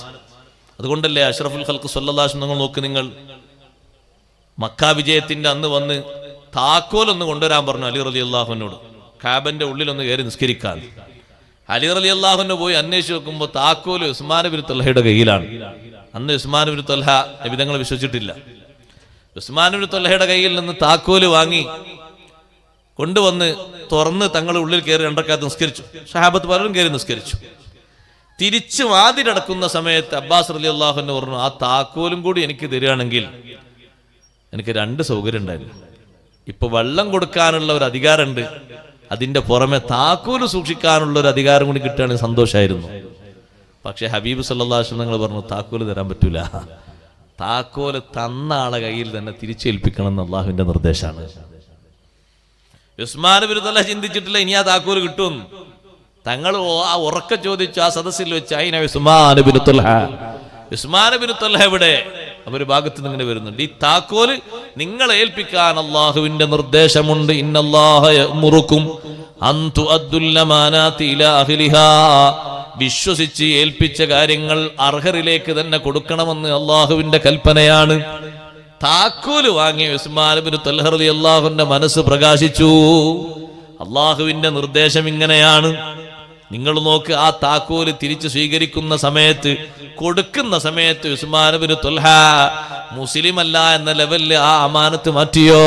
ഇല്ല സഹോദരങ്ങളെ, അങ്ങനെയാണ് അത് നിർവഹിക്കപ്പെടേണ്ട വിഷയവും. മഹാന്മാരായ പണ്ഡിതന്മാര് നമ്മെ ഉണർത്തുന്നു. ഇവിടെ ഈ ആയത്തിന്റെ തൊട്ടുതായ ഒരു കാര്യം കൂടി പറയുന്നുണ്ട്. എല്ലാ കച്ചവടക്കാരും ബിസിനസ്സുകാരും ഏർപ്പാടുകാരും നല്ലോണം ശ്രദ്ധിക്കണം. വഔഫുൽ കൈല ഇദാ കിൽതും വസിനൂ ബിൽ ഖിസ്താസിൽ മുസ്തഖീം ദാലിക ഖൈറുൻ വഅഹ്സനു തഅ്വീലാ. ഇപ്പൊ കച്ചവടത്തിന് ആണുങ്ങൾ മാത്രമല്ല പെണ്ണുങ്ങളുണ്ട്. അതുകൊണ്ട് എല്ലാവരും കേൾക്കണ്ടേന്ന്. വഔഫുൽ കൈല ഇദാ കിൽതും, നിങ്ങൾ അളന്ന് വല്ലതും വാങ്ങിയാൽ അളത്തം നിങ്ങൾ പൂർത്തീകരിക്കണം. അളന്ന് കൊടുക്കുകയാണെങ്കിലും വാങ്ങുകയാണെങ്കിലും അളത്തം ഒരുപോലെയാകണം. വസിനൂ ബിൽ ഖിസ്താസിൽ മുസ്തഖീം, ശരിയായ ത്രാസ് കൊണ്ട് നിങ്ങൾ തൂക്കണം. ത്രാസ് തെറ്റിച്ച് വെക്കരുത്. വാങ്ങുമ്പോഴുള്ളത് ഒന്നും കൊടുക്കുമ്പോഴുള്ളത് വേറൊന്നും ആകരുത്. രണ്ടും മുസ്തഖീമായ ത്ലാസാകണം. ദാലിക ഖൈറുൻ വഅഹ്സനു തഅ്വീലാ, ശരിയായ നിലക്കുള്ള അളത്തവും തൂക്കവും അതാണ് ഏറ്റവും നല്ലത്. നല്ല കർമ്മം അതാണ്. കൂടുതൽ ആഖിബത്ത് നന്നാകാനും സവാബ് കിട്ടാനും കാര്യം അതാണ്. വഅഹ്സനു തഅ്വീലാ, നല്ല അന്ത്യത്തോടുകൂടെ ആഖിറത്തിലേക്ക് പോകാനും നല്ല പ്രശംസ ജനങ്ങളിൽ നിന്ന് ദുന്യാവെന്ന് കിട്ടാനും സൽപ്പേരോടുകൂടെ ജീവിക്കാനും അതാണ് നല്ലത്. ഇങ്ങനെയാണ് ഇമാം അബൂ സഊദ് റഹ്മത്തുള്ളാഹി അലൈഹി ഇതിന് തഫ്സീർ പറഞ്ഞിരിക്കുന്നത്. ഇരിക്കട്ടെ, അവിടെ എന്താ സംഭവിക്കുന്നത് എന്നറിയുമോ? ചതിയാണ്. ഖിയാനത്ത് പാടില്ല, ചതി പാടില്ല, അമാനത്ത് വേണം. അമാനത്ത് വേണം. കൊടുക്കുന്നിടത്തും വാങ്ങുന്നിടത്തും അമാനത്ത് വേണം. ബഹുമാനപ്പെട്ട ഇസ്മായിൽ ഹിഖി തങ്ങൾ പറയുന്നു, പൂർവീകരിൽ അയാള് മരിക്കാൻ കിടക്കുന്ന സമയത്ത് മരണം ഹാജരായപ്പോൾ വീട്ടുകാരോട് പറയുന്നു, ജബലൈനി മിന്നാർ, ജബലൈനി മിന്നാർ, ഞാൻ നരകത്തിന്റെ 2 പർവ്വതങ്ങൾ കാണുന്നുണ്ട്. ഇതും പറഞ്ഞിട്ടാണ് ആള് വിട പറയുന്നത്. 2 മല, നരകത്തിന്റെ 2 മലയാ കാണുന്നത്, തീ കത്തിക്കൊണ്ടിരിക്കുന്നു. കുടുംബക്കാരോട് ചോദിച്ചു എന്തായിരുന്നു അയാളെ പണി. കാനലഹു മിഖിയാലാനി, 2 അളവ് പാത്രങ്ങൾ ഉണ്ടായിരുന്നു. ഒന്നിൽ അയാൾ അളന്നിങ്ങോട്ട് സ്വീകരിക്കും, മറ്റൊന്നിൽ അളന്നു കൊടുക്കും. അളന്ന് സ്വീകരിക്കുന്നത് കറക്റ്റാണ്, കൊടുക്കുന്നത് മാറ്റമുണ്ട്. അല്ലേ? ഒരു ചാക്ക് അടക്ക കടക്കാരിൽ നിന്ന് വാങ്ങുമ്പോഴും ചാക്കിന്റെ കനം തൂക്കണം, അവരെടുക്കുമ്പോഴും തൂക്കണം. നമ്മളങ്ങോട്ട് കൊണ്ടുപോയി എടുക്കണം ഒരു ചാക്ക് അടക്ക. അപ്പൊ ചാക്ക് വേറെ തൂക്കും, അടക്ക മൊത്തം തൂക്കിയതിന് ശേഷം കീക്കും. അവരിങ്ങോട്ടൊരു അടക്കം ഇങ്ങോട്ട് തരികയാണെങ്കിലോ ചാക്ക് അടക്കം തൂക്കിയിട്ട് ചാക്കിന്റെ കനം കൂടി തൂക്കിയിട്ട് കാശ് അങ്ങോട്ട് വാങ്ങും. എങ്ങനെ ശരി? ചാക്ക് അതിൽ നിന്ന് കുറക്കണ്ടേ? നമ്മൾ കൊടുക്കുമ്പോ കറക്റ്റാ, ചാക്ക് വേറെ തൂക്കുന്നുണ്ട്, അടക്കം അവിടെ കൊട്ടിന്റെ ശേഷം. ഇങ്ങോട്ട് കൊടുക്കുമ്പോൾ ഇങ്ങോട്ട് വാങ്ങുമ്പോ ഒരു ചാക്ക് അടക്കം നോക്കട്ടെ, ആ ചാക്ക് അങ്ങനെ എടുത്തു വെച്ചു. ഒരാളോട് ഞാൻ ചോദിച്ചു മുമ്പ്, ചാക്ക് കുറച്ചോന്ന് വെച്ചു. ചാക്ക് കുറച്ചോന്ന് വെച്ചു, പാടിന്റെ മുത്ത് നോക്കി, ചാക്ക് കുറച്ചോന്ന് വെച്ചാൽ. കഴിഞ്ഞ ആഴ്ച നിങ്ങൾക്ക് ഒരാൾ, ഞാൻ തൊട്ട് മുമ്പ് ഒരാൾ ഇവിടെ അടക്കം കൊണ്ടുവന്നപ്പോൾ നിങ്ങൾ 2 തൂക്കൽ തൂക്കിയിട്ടുണ്ട്. ഒന്ന് ആദ്യം ചാക്കോട് കൂടെ, പിന്നെ ചാക്ക് വേറെ തൂക്കിയില്ലേ. തിരിച്ചും കൂടി തരുമ്പോ എന്താ തൂക്കല്ലാത്ത, കുറക്കാത്ത എന്താ? അതിൽ വേഗം കുറച്ച്. അത് പറഞ്ഞപ്പോ കുറച്ചു, പറയാതെ എത്ര പോകുന്നുണ്ടാവും? 2 ശ്രദ്ധിക്കണ്ടേ, 2 വേണ്ടേ? 25 കിലോ അരി ചോദിച്ചു. 25 കിലോ അരിയിൽ നിന്ന് ചാക്കിന്റെ അളവ് കുറക്കണ്ടേ? ചാക്ക് അടക്ക 25 കിലോ അരി ചോദിച്ചത് അല്ല. അരി തരുമ്പോൾ അതിനോട് പതിവാണ് ചാക്ക് തരിക എന്നുള്ളത്. ചാക്കിന്റെ കനത്തിൽ കൂട്ടാൻ പാടില്ല. അരിയാണ് 25 കിലോ, ചാക്ക് കൂടെ തരൽ പതിവാണ്. അപ്പൊ അരി തന്നെ ഉണ്ടാകണം 25 കിലോ. ആ അളത്തത്തിലും തൂക്കത്തിലും വളരെ കൃത്യം പാലിക്കണം, നല്ലോണം ശ്രദ്ധിക്കണം. വഞ്ചിക്കരുത്, ചതിക്കരുത്. ഒരാളെയും വഞ്ചനയിലൂടെ ഒരു കച്ചവടം നടത്തരുത്. നല്ല രൂപത്തിലുള്ള കച്ചവടമാണെങ്കിൽ വലിയ സ്ഥാനമാണ്, ദുഷിച്ച രൂപത്തിലാണെങ്കിലോ വല്ലാത്ത പ്രഹരവുമാണ്. നല്ല രൂപത്തിൽ കച്ചവടം ചെയ്യുന്ന ഒരുപാട് ആളുകളുണ്ട്, അവർക്ക് അല്ലാഹു നല്ല ബർക്കത്തും കൊടുക്കും. കണ്ടില്ലേ നിങ്ങൾ, ബഹുമാനപ്പെട്ട ഹബീബ് സല്ലല്ലാഹു അലൈഹി വസല്ലം തങ്ങൾ പറഞ്ഞു, നിങ്ങൾ ഏത് കച്ചവടം ചെയ്യുമ്പോഴും അളത്തവും തൂക്കവും കൃത്യമാക്കണം. എന്നിട്ട് തങ്ങൾ പറഞ്ഞു, ലാ യഖ്ദിറു റജുലുൻ അലാ ഹറാം, ഒരാൾക്കൊരു ഹറാമിന് കഴിയുമായിരുന്നു, പക്ഷെ അത് വേണ്ടാന്ന് വെച്ച ആൾ ഒഴിവാക്കി. എന്താ ഹറാമെന്നറിയോ? പഴകിയൊരു സാധനമുണ്ട്, പുതിയതിന്റെ കൂടെ കടത്തിയാൽ അതങ്ങ് ചെലവാകും. അത് വേണ്ടാന്ന് വെച്ച ആളതങ്ങ് ഒഴിവാക്കി. ലൈസ ബിഹി ഇല്ലാ മഖാഫത്തുല്ലാഹ്. എന്തിനാണ് ഒഴിവാക്കിയത്? അള്ളാഹനെ പേടിച്ച് ഒഴിവാക്കിയതാണ്. ഈ പഴയതും കൂട്ടിയടിച്ചിട്ട് 1 കിലോ വാങ്ങണ്ട. അയാൾ ചോദിക്കുന്നു, തരുന്നതൊക്കെ ഫ്രഷ് അല്ലേ? ഞാൻ പറയുന്ന വരെ ആള് തരുന്നുണ്ടല്ലോ, നല്ല സാധനം തന്നെ കൊടുക്കണമല്ലോ. ചീഞ്ഞതാകരുത്, കാലാവധി കഴിഞ്ഞതാകരുത്, ഉപയോഗിക്കാൻ പറ്റാത്തതാകരുത്. ഇവിടുന്ന് അങ്ങോട്ട് പോയാൽ പിന്നെ പ്രശ്നമല്ലല്ലോ എന്ന് കരുതരുത്. അള്ളാഹനെ പേടിച്ചുകൊണ്ട് ചിലതൊക്കെ അങ്ങ് ഒഴിവാക്കി. ഇല്ലാ അബ്ദലഹുല്ലാഹു, അള്ളയാൾക്ക് പകരം കൊടുക്കും. ഫീ ആജിരി ദുനിയാ, ഇവിടെ തന്നെ, ദുനിയാവിൽ തന്നെ. ഖബലൽ ആഖിറത്തി, പരലോകത്തേക്ക് പോകുന്നതിന്റെ മുമ്പ്. മാഹുവ ഖൈറുൽ ലഹു മിൻ ദാലിക, അതിനേക്കാൾ നല്ലത് അല്ലാഹ് പകരം കൊടുക്കും. ഓ പ്രിയപ്പെട്ട സഹോദരിമാരെ, നിങ്ങളുടെ വീട്ടിലേക്ക് അയൽപക്കത്തെ വീട്ടിൽ നിന്ന് വായ്പയായിട്ടൊരു വസ്തു കൊണ്ടുവന്നു. അതിന് ചെറിയ കംപ്ലൈന്റ് പറ്റിയിട്ടുണ്ട്. ആ കംപ്ലൈന്റ് അറിയാത്ത രൂപത്തിലൊന്ന് ചെറിയ രൂപത്തിൽ ഫിനിഷിംഗ് നടത്തിയിട്ട് അതങ്ങ് കൊണ്ടുപോയി കൊടുത്താൽ ഒരു പക്ഷേ വീട്ടുകാർ ശ്രദ്ധിച്ചില്ലെന്ന് വരും. പക്ഷേ അവിടെയുള്ളൊരു ചിന്ത എന്താണെന്നറിയോ? പടച്ചോനെ പേടിയുണ്ടെങ്കിൽ ഇതിന് ചെറിയൊരു ഡാമേജ് നമ്മളെ കൊണ്ട് വന്നുപോയല്ലോ, നല്ല സാധനമാണ്, ഇതുപോലെയുള്ളൊരു വസ്തു നല്ലത് വാങ്ങിയിട്ട് അതങ്ങ് കൊടുത്താൽ നമുക്കൊന്നും കുറയാനില്ല. അല്ല ഈ ദുനിയാവിൽ തന്നെ പകരം തരുമെന്ന് ഹബീബ് റസൂലുള്ളാഹി സ്വല്ലല്ലാഹു അലൈഹി വസല്ലം പഠിപ്പിക്കുന്നു. കൊടുക്കുന്നത് മോശപ്പെട്ടതാകരുത്, ഇങ്ങോട്ട് വാങ്ങുന്നത് നല്ലതല്ലേ, കൊടുക്കുന്നതും നല്ലതാകണം, അതിന് ഒരു ചതിയുണ്ടാകാൻ പാടില്ല. അതുകൊണ്ടല്ലേ മഴ പെയ്ത ഒരു രാത്രി കഴിഞ്ഞ പിറ്റേന്ന് നബി സല്ലല്ലാഹു അലൈഹി വസല്ലം മദീന മാർക്കറ്റിലൂടെ അങ്ങനെ നടക്കുമ്പോ ഗോതമ്പ് ഇങ്ങനെ കൂമ്പാരമാക്കി വെച്ചിട്ടുണ്ട്, സാധാരണ പീടികയിലൊക്കെ വെക്കും പോലെ. ആ ഗോതമ്പിന്റെ ഉള്ളിലേക്ക് തങ്ങളൊന്ന് കയ്യമർത്തി നോക്കുമ്പോ കൈയുയർത്തിയപ്പോ തായ്ഭാഗത്ത് നനവ് തട്ടി. ഇതെന്താ നനവ് എന്ന് ചോദിച്ചു. ഇന്നലെ മഴ പെയ്തതാണ്. എങ്കിൽ ആ നനഞ്ഞത് മുകളിലേക്ക് ഇട്ടൂടെ? മുകളിൽ ഉണങ്ങിയതും താഴെ നനഞ്ഞതുമാകണോ? കച്ചവടക്കാരോട് നബി സല്ലല്ലാഹു അലൈഹി വസല്ലം ചോദിക്കാണ്. അവർ കൃത്യമായിട്ട് അതിന്റെ കൃത്യത പാലിച്ചാൽ അള്ള കൊടുക്കുന്ന ബറക്കത്തിന് കയ്യും കണക്കും ഉണ്ടാകൂല. അങ്ങനെ ഒരുപാട് കച്ചവടക്കാർ നമ്മുടെ അനുഭവത്തിൽ തന്നെയുണ്ട്. ഉസ്താദേ അത് കൊണ്ടുപോകണ്ട, അത് ഉപയോഗിക്കാൻ പറ്റാത്ത അവസ്ഥയിലായിട്ടുണ്ട്, നിങ്ങൾക്ക് നാളെ നല്ല സാധനം വരുമ്പോ വേണമെങ്കിൽ കൊണ്ടുവന്നേരാം. ചോദിച്ച കണക്കിന് അതങ്ങ് തൂക്കി പാക്കറ്റാക്കി തന്ന കാശും കൊടുത്താ നമ്മൾ വാങ്ങിയിട്ടല്ലേ കാശ്, നമ്മൾ ചോദിച്ചിട്ടല്ലേ തന്നത്. ഒന്നും ഉണ്ടായിരുന്ന ഒറ്റ നോട്ടത്തിലൊന്നും കാണാനൊന്നുമില്ല. പക്ഷെ അത് നിങ്ങൾ കൊണ്ടുപോണ്ട, അത് കുറച്ച് പാക്കുണ്ട്, ഞാനത് ഒഴിവാക്കാൻ നിൽക്കുക, അതാർക്കും കൊടുത്തിട്ടില്ല, ഒഴിവാക്കാൻ നിൽക്കുക, ഇന്ന് രാത്രിയോട് ഒഴിവാക്കാൻ നിൽക്കുക, നാളെ പുതിയ സാധനം മുൻപെടുക്കാം. ആ പറച്ചിൽ എന്തുകൊണ്ടാണ്? അതൊരു സൂക്ഷ്മതയുള്ള പറച്ചിൽ. നിങ്ങളില്ലെങ്കിൽ സാധാരണ തൊഴിലെടുക്കുന്ന മീൻ കച്ചവടക്കാർ ഓല കൊട്ടയിൽ ചിലപ്പം ചില മീൻ കൂട്ടിയിട്ടുണ്ടാവും.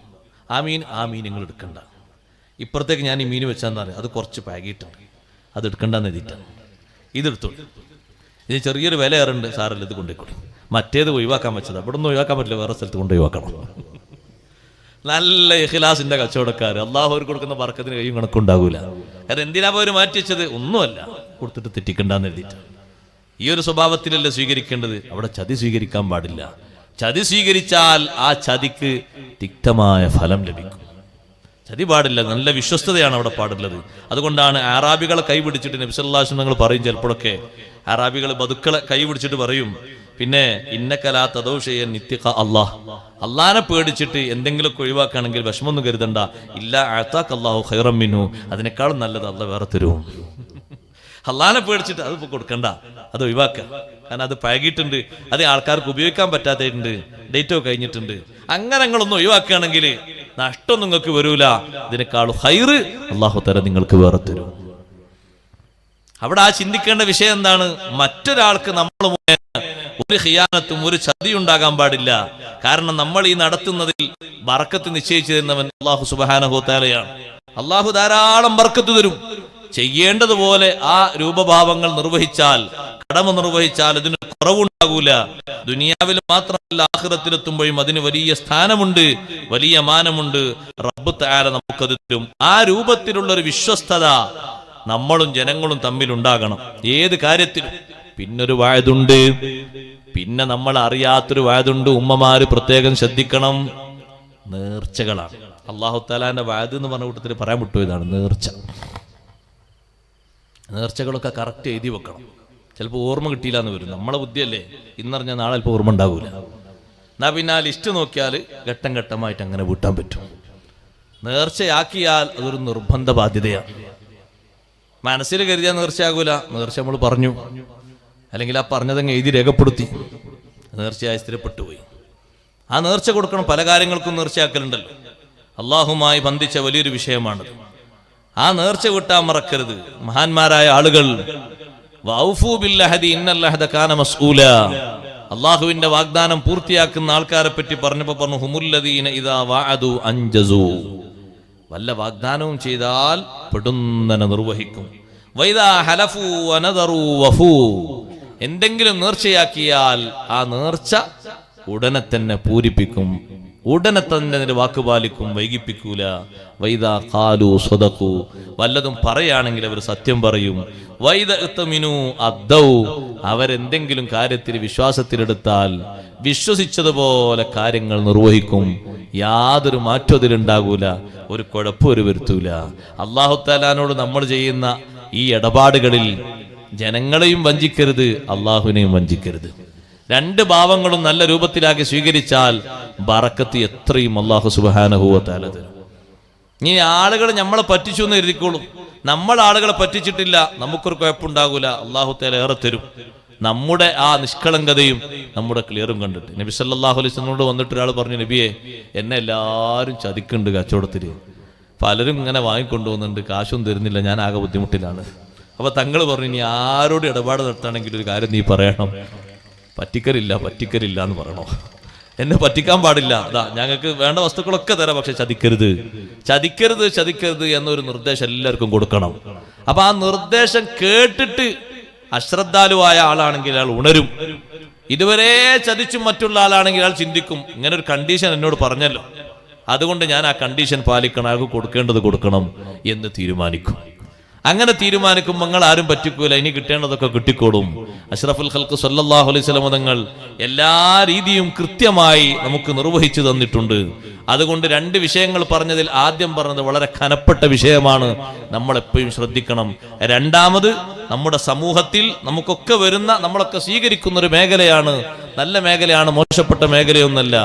ആർക്കെന്തെങ്കിലും വസ്തുക്കൾ കൊടുക്കുമ്പോൾ കച്ചവടം എന്നാകണമെന്നില്ല, അളന്നു കൊടുക്കുമ്പോഴൊക്കെ അങ്ങനെ തന്നെ അത് പൂർത്തിയായി കൊടുക്കണം. ഈ മുദ്ദ് കൊടുക്കുകയാണെങ്കിലും മുദ്ദ് കൊടുക്കാനുണ്ടാകുമല്ലോ കുറെ ആളുകൾക്ക്, അവിടൊക്കെ കൃത്യമായിട്ട് കൊടുക്കണം, ഒന്നും കുറവ് വരുത്തണ്ട, നല്ലോണം കണക്ക് കൂട്ടി കൃത്യമായിട്ട് കൊടുക്കണം. ബാപ്പ മരണപ്പെട്ടു പോയി, ബാപ്പാന്റെ പേരിൽ കുറെ മുദ്ദ് കൊടുക്കാനുണ്ട്, നോമ്പ് വിൽക്കാത്ത കുറെ കൊല്ലം നോമ്പ് വിൽക്കാത്തുണ്ട്, ആ നോമ്പിന് കുറെ മുദ്ദ് കൊടുക്കാണ്ട്. അപ്പൊ കുറെ ആൾക്കാർ പറയണം, ബാപ്പാന്റെ പേരിൽ അത്രയും തന്നെ മുദ്ദ് കൊടുക്കണം. നാപ്പീന് നമ്മൾ കുറെ ഭക്ഷണം കൊടുത്തു, ആണ്ടിന് കുറെ ഭക്ഷണം കൊടുത്തു, 7-നും കൊടുത്തു, പിന്നെ ഏതാ 15-നും കൊടുത്തു, ഇപ്പോഴും കൊടുത്തില്ല, 3-ന് എല്ലാ ദിവസവും രാവും പകലൊക്കെ കൊടുത്തു, ഇനിയിപ്പോൾ എത്ര കൊടുക്കണം? മുദ്ദിന്റെ കണക്കൊന്ന് വേറെ, അക്കൊടുത്തു ഒന്ന് വേറെ, അതുകൊണ്ടൊന്നും കുറയില്ല. ഈ ബാധ്യത അങ്ങോട്ട് വീട്ടിൽ കിട്ടിയാൽ ബാപ്പക്ക് എന്തൊരു സന്തോഷം. ആ ബാപ്പ ഈ മക്കൾക്ക് വേണ്ടി ദ്വാരക്കുന്നതിന് എന്തൊരു റഹ്മത്തിന്റെ ദ്വയാണ്. എൻ്റെ മക്കളെ കൊണ്ട് ഞാൻ കുടുങ്ങിയിട്ടില്ല, അൽഹംദുലില്ലാ. ഞാൻ അവർക്ക് ഇഷ്ടംപോലെ സ്വത്ത് കൊടുത്തെങ്കിലും 2, 3, 4 കൊല്ലത്തെ നോമ്പിന് കണക്ക് കൂട്ടിയിട്ട് അവർ ഇത്രയും മുദ്ദ് കൊടുത്ത് എന്നെ സഹായിച്ചല്ലോ. ആ നല്ല സന്തോഷത്തോടെ ആ ബാപ്പ ഉമ്മ നമുക്ക് വേണ്ടി ദ്വാരക്കും. ആ ബാപ്പാന്റെ ഉമ്മാന്റെ ഒരു വഅദുണ്ടായിരുന്നു, വാഗ്ദാനം. എന്ത്? മക്കളെ, എനിക്ക് ഏതായാലും ഹജ്ജിന് പോകാൻ കഴിയും തോന്നുന്നില്ല, കാരണം കൊറോണയും കാര്യങ്ങളൊക്കെ ആയി. ഇനി നിങ്ങൾ ആരെങ്കിലും ഒക്കെ ആവതുണ്ടാകുന്ന സമയത്ത് ഹജ്ജൊക്കെ ചെയ്ത് സ്വത്ത് നിർത്തി ഹജ്ജ് ചെയ്യണം. ആ ഒരു വാക്ക് മക്കളൊക്കെ ഒരുമിച്ച് കൂടി അവരെ കൂട്ടത്തിലോ പുറത്തുള്ള ഹജ്ജ് ചെയ്ത ആളെ ഏൽപ്പിക്കുമ്പോ ആ വാഗ്ദാനം പൂർത്തിയായ ആ സന്തോഷം നമുക്ക് ജീവിതത്തിൽ ഖൈറാണ്. ആഖിറത്തിലെത്തുമ്പോ ആ വാക്ക് പാലിച്ചതിന് വലിയ സന്തോഷമാണ്. ഇങ്ങനെ ഒന്നല്ല, പല രൂപത്തിലും ഭാവങ്ങളിലൊക്കെ വരും. മരിച്ചവർക്കുള്ള വഅദായിട്ട് നമ്മൾ ഏൽപ്പിച്ചതും നമ്മൾ നിർവഹിക്കേണ്ടതുമായ പലതും, അതും ആ കൂട്ടത്തിൽ മറക്കാതെ തന്നെ മുന്നോട്ട് കൊണ്ടുപോകണം, നിർവഹിക്കണം. അള്ളാഹു തൗഫീഖ് നൽകുമാറാകട്ടെ. ബഹുമാനപ്പെട്ട ഹബീബ് റസൂലുള്ളാഹി സ്വല്ലല്ലാഹു അലൈഹി വസല്ലം തങ്ങൾ വഅദ് നിർവഹിക്കുന്നതിൽ വളരെ മുൻപന്തിയിലായിരുന്നു. തങ്ങളിൽ നിന്നൊരാൾ കാശ് വാങ്ങിയിട്ട് പറഞ്ഞു, തരാം, പക്ഷെ നാളെ ഇന്ന സ്ഥലത്ത് വരണം എന്ന് പറഞ്ഞു. തങ്ങളവിടെ വരാന്ന്. എപ്പോഴാണ് വരേണ്ടത്? നാളെ രാവിലെ വരണം. നാളെ രാവിലെ വരണം എന്ന് പറഞ്ഞാൽ രാവിലെ തന്നെ പറഞ്ഞ ടൈമിൽ തങ്ങൾ അവിടെ എത്തി. അയാൾ രാവിലെയും കാണുന്നില്ല, ഉച്ചക്കും കാണുന്നില്ല, വൈകുന്നേരം കാണുന്നില്ല, പിറ്റേന്ന് അയാൾ അങ്ങനെ വരുന്നുണ്ട്. അപ്പൊ തങ്ങൾ ചോദിച്ചു, നീ എന്നോട് വരാൻ പറഞ്ഞ കൃത്യ ടൈമിൽ ഞാനിവിടെ എത്തിയിട്ടുണ്ട്, പക്ഷെ നീ എത്തിയില്ലല്ലോ. ഒരു വാക്ക് പറഞ്ഞാൽ ആ വാക്ക് അതേ രൂപത്തിലാകണ്ടേ, നീ എന്തേ പാലിക്കാതിരുന്നത്? അയാളാകെ പേടിച്ചു പോയി. കുറെ കാരണങ്ങളൊക്കെ പറഞ്ഞു. സാരല്ല എന്ന് പറഞ്ഞു വിശ്വാസം. നിങ്ങൾ വീട്ടാനുള്ള കാര്യങ്ങൾ അയാൾ തുടർച്ചയായിട്ട് വീട്ടിൽ കൊടുക്കുകയും ചെയ്തു.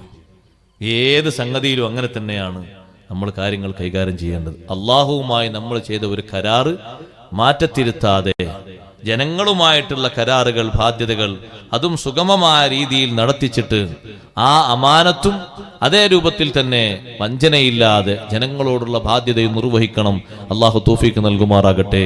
നിങ്ങൾ നോക്ക്, ബഹുമാനപ്പെട്ട ഇസ്മായിലുൽ ഹഖി തങ്ങൾ ഈ വിഷയത്തിൽ ഒരു രസകരമായ സംഭവം പറയുന്നുണ്ട്. മഹാനവർകൾ അള്ളാഹുവിനോടൊരു ചെറുപ്പക്കാരൻ വാഗ്ദാനം ചെയ്തു, കരാർ ചെയ്തു, അള്ളാഹുവേ, ദുനിയാവിലെ സുന്ദരമായ ഒരു സംഗതികളിലേക്കും ഞാൻ നോക്കൂല. ദുനിയാവിൽ ഒരുപാട് അലങ്കാരങ്ങൾ, സൗന്ദര്യങ്ങൾ ഉണ്ടല്ലോ നീ നൽകിയത്, ഒന്നിലേക്കും ഞാൻ നോക്കൂല എന്ന് ഒരാൾ അള്ളാഹുവിനോട്, ഒരു ചെറുപ്പക്കാരൻ, ഒരു ഷാബ് വഅദ് ചെയ്തു. ദുനിയാവിൽ എത്ര അലങ്കാരങ്ങളുണ്ട്, ഞാൻ ഒന്നിലേക്കും നോക്കൂല. അങ്ങനെയാണ് ഒരു ദിവസം ഒരു മാർക്കറ്റിലൂടെ ഇങ്ങനെ പോകുമ്പോൾ നല്ല ഒരു അരഞ്ഞാണം കണ്ടു. ഇവിടെ അരഞ്ഞാണം എന്നല്ലേ പറയാ, അര കെട്ടുന്നതിന് അരഞ്ഞാണം കണ്ടു. ആ അരഞ്ഞാണത്തിന് നല്ല മുത്തും അതുപോലെ തന്നെ രത്നങ്ങളൊക്കെ ഇങ്ങനെ അങ്ങോട്ടും ഇങ്ങോട്ടും വെച്ച് പിടിപ്പിച്ചിട്ടുണ്ട്. അപ്പൊ അതിലേക്ക് ഇങ്ങനെ നോക്കിയിട്ട് നല്ല കൗതുകം തോന്നി. പിന്നെ അവിടുന്ന് അങ്ങോട്ട് പോയി. കുറച്ച് കഴിഞ്ഞപ്പോ ഇയാളെ പിന്നാലെ ആളുകൾ വന്നു. നീയല്ലേ അരഞ്ഞാണിങ്ങനെ നോക്കി നിന്നിരുന്ന്, ആ അരഞ്ഞാണം നീ കട്ടിട്ടുണ്ട്. സുബ്ഹാനല്ലാഹ്, ഈ ചെറുപ്പക്കാരൻ പറഞ്ഞു ഞാൻ എടുത്തിട്ടില്ല. അല്ല നീ എടുത്തിട്ടുണ്ട്. ഞാൻ എടുത്തിട്ടില്ല. പറഞ്ഞു നോക്കി, എത്ര പറഞ്ഞിട്ടും കേൾക്കുന്നില്ല. ഇയാളെ പിടിച്ചു ഭരണാധികാരിയുടെ അടുത്ത് കൊണ്ടുപോയി. ഭരണാധികാരി ഇയാളെ മൂത്തിങ്ങനെ നോക്കിയിട്ട് പറഞ്ഞു, ലൈസ ഹാദാ മിൻ അഹ്ലി സരിഖാത്ത്. ഇയാള് മോഷ്ടിക്കുന്ന ഒരു ലക്ഷണവും കാണുന്നില്ല. നല്ല മനുഷ്യന്റെ ലക്ഷണാണല്ലോ കാണുന്നത്. ഇയാളെ നോക്കിയിട്ടും സംസാരിച്ചിട്ടൊക്കെ നല്ല മനുഷ്യന്മാരുടെ ഇയാളാ കാണുന്നത്. മോഷ്ടാവിന്റെ ഒരു സ്വഭാവവും ഇയാളിൽ കാണുന്നില്ല. പക്ഷേ അവര് പറഞ്ഞു ഇയാൾ തന്നെയാണ് മോഷ്ടിച്ചതെന്ന് തീർത്തു പറഞ്ഞു. അയാൾ പറഞ്ഞു ഞാൻ മോഷ്ടിച്ചിട്ടൊന്നുമില്ല. എന്നിട്ട് ആ അരഞ്ഞാണത്തിന്റെ അരപ്പട്ടയുടെ രൂപഭാവങ്ങളൊക്കെ അയാൾ നിർണയിച്ചു. ഇങ്ങനെയൊക്കെ ഉണ്ട്. അങ്ങനെ കുപ്പായം വഹിച്ച് പരിശോധിച്ചു നോക്കുമ്പോ ഊരക്കെട്ടിന്റെ ഭാഗത്ത് അരഞ്ഞാണം കണ്ടു. സുബ്ഹാനല്ലാഹ്, ഭരണാധികാരി ചോദിച്ചു, അല്ല മനുഷ്യ, അമാ തസ്തഹി തൽബസു ലിബാസൽ അഖിയാർ വതഅമലു അമലൽ ഫുജ്ജാർ. നിനക്ക് നാണമില്ലേ? നല്ല വസ്ത്രം ധരിച്ചിട്ട് മോശപ്പെട്ട ആൾക്കാരെ പണി ചെയ്യുന്നതിന് നാണമില്ലേ നിനക്ക്? ആ ചെറുപ്പക്കാരൻ അപ്പയാണ് അരപ്പട്ടയിലേക്ക് ഇങ്ങനെ നോക്കുന്നത്. ഉടനെ ചെറുപ്പക്കാരൻ പറഞ്ഞു, മൗലായ അല്ലിഖാലത അല്ലിഖാല ഇലാഹി ലാ അഊദു ഇലാ മിസ്ലിഹാ. യജമാനരെ, എന്നെ ഒഴിവാക്കി തരണം. എന്നിട്ട് അള്ളാഹിനെ വിളിച്ചു, അള്ളാഹുവേ, നിന്നോട് ഞാൻ അന്ന് ചെയ്തൊരു കരാറിൽ നിന്ന് ഞാൻ അല്പം തെറ്റിച്ചുപോയി. ഇനി ഞാൻ ഈ വിഷയത്തിലേക്ക് ആവർത്തിക്കൂല. ദുനിയാവിന്റെ ഒരു സൗന്ദര്യത്തിലേക്കും നോക്കൂല എന്നല്ലേ നിന്നോട് ഞാൻ വാഗ്ദാനം ചെയ്തത്. പക്ഷേ അതിൽ നിന്നൊരു ചെറിയ മാറ്റം എനിക്ക് വന്നുപോയി. ഈ രാജാവിനോട് പറഞ്ഞു, എന്നെ ഒഴിവാക്കി തരണം. എനിക്ക് സത്യത്തിൽ ചെറിയൊരു അബദ്ധം പറ്റിപ്പോയതാണ്. രാജാവ് അയാളെ അടിക്കാൻ വേണ്ടി ഉത്തരവിട്ടു. അടിക്കാൻ വേണ്ടി അവർ വസ്ത്രം അഴിച്ചപ്പോ ഒരു ശബ്ദം കേൾക്കുന്നു വാനലോകത്തുനിന്ന്, ദഊ വലാ തദ്രിബൂ. അയാളെ വിട്ടേക്കണം, അടിക്കരുത്. ഇന്നമാ അറദ്നാ തഅദീബഹു. അയാളൊന്ന് മര്യാദ പഠിപ്പിക്കാനാ നമ്മൾ ഉദ്ദേശിച്ചത്. അള്ളാഹുവിന്റെ ഭാഗത്തുനിന്ന് ഒരു അനൗൺസ്മെന്റ് ആണ്. അള്ളാഹു തആല വിളിച്ചു പറയാൻ വേണ്ടി മലക്കുകളെ ഏൽപ്പിച്ചതാണ്. അയാളെ അടിക്കരുത്, വിട്ടേക്കണം. അയാള് നേരത്തെ ഞാനുമായി നടത്തിയൊരു കരാറുണ്ട്. ദുനിയാവിന്റെ ചമൽക്കാരങ്ങളിലേക്ക്, സൗന്ദര്യത്തിലേക്ക് ഒന്നും നോക്കൂല എന്നാ എന്നോട് കരാർ ചെയ്തത്. പക്ഷേ ഈ അരഞ്ഞാണം കണ്ടപ്പോ നോക്കിപ്പോയല്ലോ.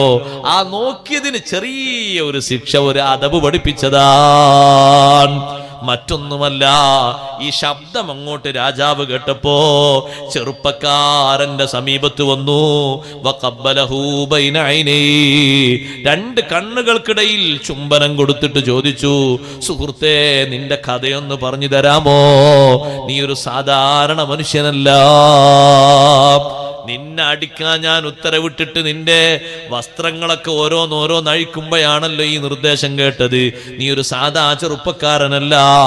കഥ പറഞ്ഞു നോക്കുമ്പോ രാജാവ് അത്ഭുതപ്പെട്ടുപോയി. അപ്പോഴാണ് ചെറുപ്പക്കാരൻ പറഞ്ഞത്, അല്ലാഹു തആല നല്ലവര് എന്ന്, മുത്തഖീങ്ങള് എന്ന് വിശേഷണം പറഞ്ഞപ്പോ 10-15 അടയാളങ്ങൾ എണ്ണി പറഞ്ഞിട്ടുണ്ട് സൂറ ആലി ഇംറാനിൽ. അതിലൊന്നാണ് വൽ മൂഫൂന ബിഅഹദിഹിം ഇദാ അഹദൂ. വല്ല വാക്കും ചെയ്താൽ, വല്ല കരാറും ചെയ്താൽ അതങ്ങനെ തന്നെ പൂർത്തിയാക്കുന്നവരുമാണവര്. അതെ, അപ്പൊ ഈ അരഞ്ഞാണത്തിന്റെ ആള് വന്നിട്ട് പറഞ്ഞു, സുഹൃത്തെ, അരഞ്ഞാണം എനിക്ക് വേണ്ട. നീ അതൊന്ന് സ്വീകരിച്ചിട്ട് എന്നെ പൊരുത്തപ്പെട്ടു തരണം. ഞാനാണല്ലോ നിന്നെ കള്ളനാക്കി ഇവിടെ കൊണ്ടുവന്നത്. നീ എനിക്ക് പൊരുത്തപ്പെട്ടു തരണം. നീ സാധാരണക്കാരനല്ല. ഉടനെ തന്നെ ചെറുപ്പക്കാരൻ പറഞ്ഞു, ഇലൈക്കന്നീ, നീ എന്റെ കൂടെ വരണ്ട, നീ മാറിപ്പോകണം. അരഞ്ഞാണം നീ കൊണ്ടുപോകണം. നിന്നെ ഞാൻ നോക്കിയിട്ടില്ല. ഞാൻ നോക്കിയത് യജമാനനായ റബ്ബിനെയാണ്, അവന്റെ പ്രവർത്തനത്തെയുമാണ്. നീ എന്നെ സ്വാധീനിക്കരുത്, എന്റെ കൂടെ വരരുത്. നിന്റെ അരഞ്ഞാണോ മരപ്പട്ടയും ഒന്നും എനിക്ക് വേണ്ട. ഞാൻ അള്ളാഹിനോട് ചെയ്തൊരു കരാറുണ്ട്. അതിന് ചെറിയൊരു മാറ്റം വന്നപ്പോ അള്ള എന്നൊന്ന് അദബ് പഠിപ്പിച്ചതാണ്. ആ അഹദ്, ആ വാഗ്ദാനം, ആ കരാറുകൾ, വാക്കുകൾ നല്ല അർത്ഥത്തിൽ പാലിച്ചുകൊണ്ട് ദുസ്വഭാവങ്ങളായ കരാർ ലംഘനവും വഞ്ചനയും മാറ്റിയിട്ട് അമാനത്തും വഫാവും സ്വീകരിച്ച് മുന്നേറാൻ അള്ളാഹു നമ്മെ സഹായിക്കുമാറാകട്ടെ. ഈ വിഷയത്തിൽ മികച്ച 2 വിഷയങ്ങൾ കൂടി പറയാൻ ബാക്കിയുണ്ട്. ഇൻഷാ അല്ലാഹ് സമാപനമായി നാളെ നമുക്കത് പറയണം. അള്ളാഹു നമ്മുടെ സദസ്സ് സ്വീകരിക്കുമാറാകട്ടെ.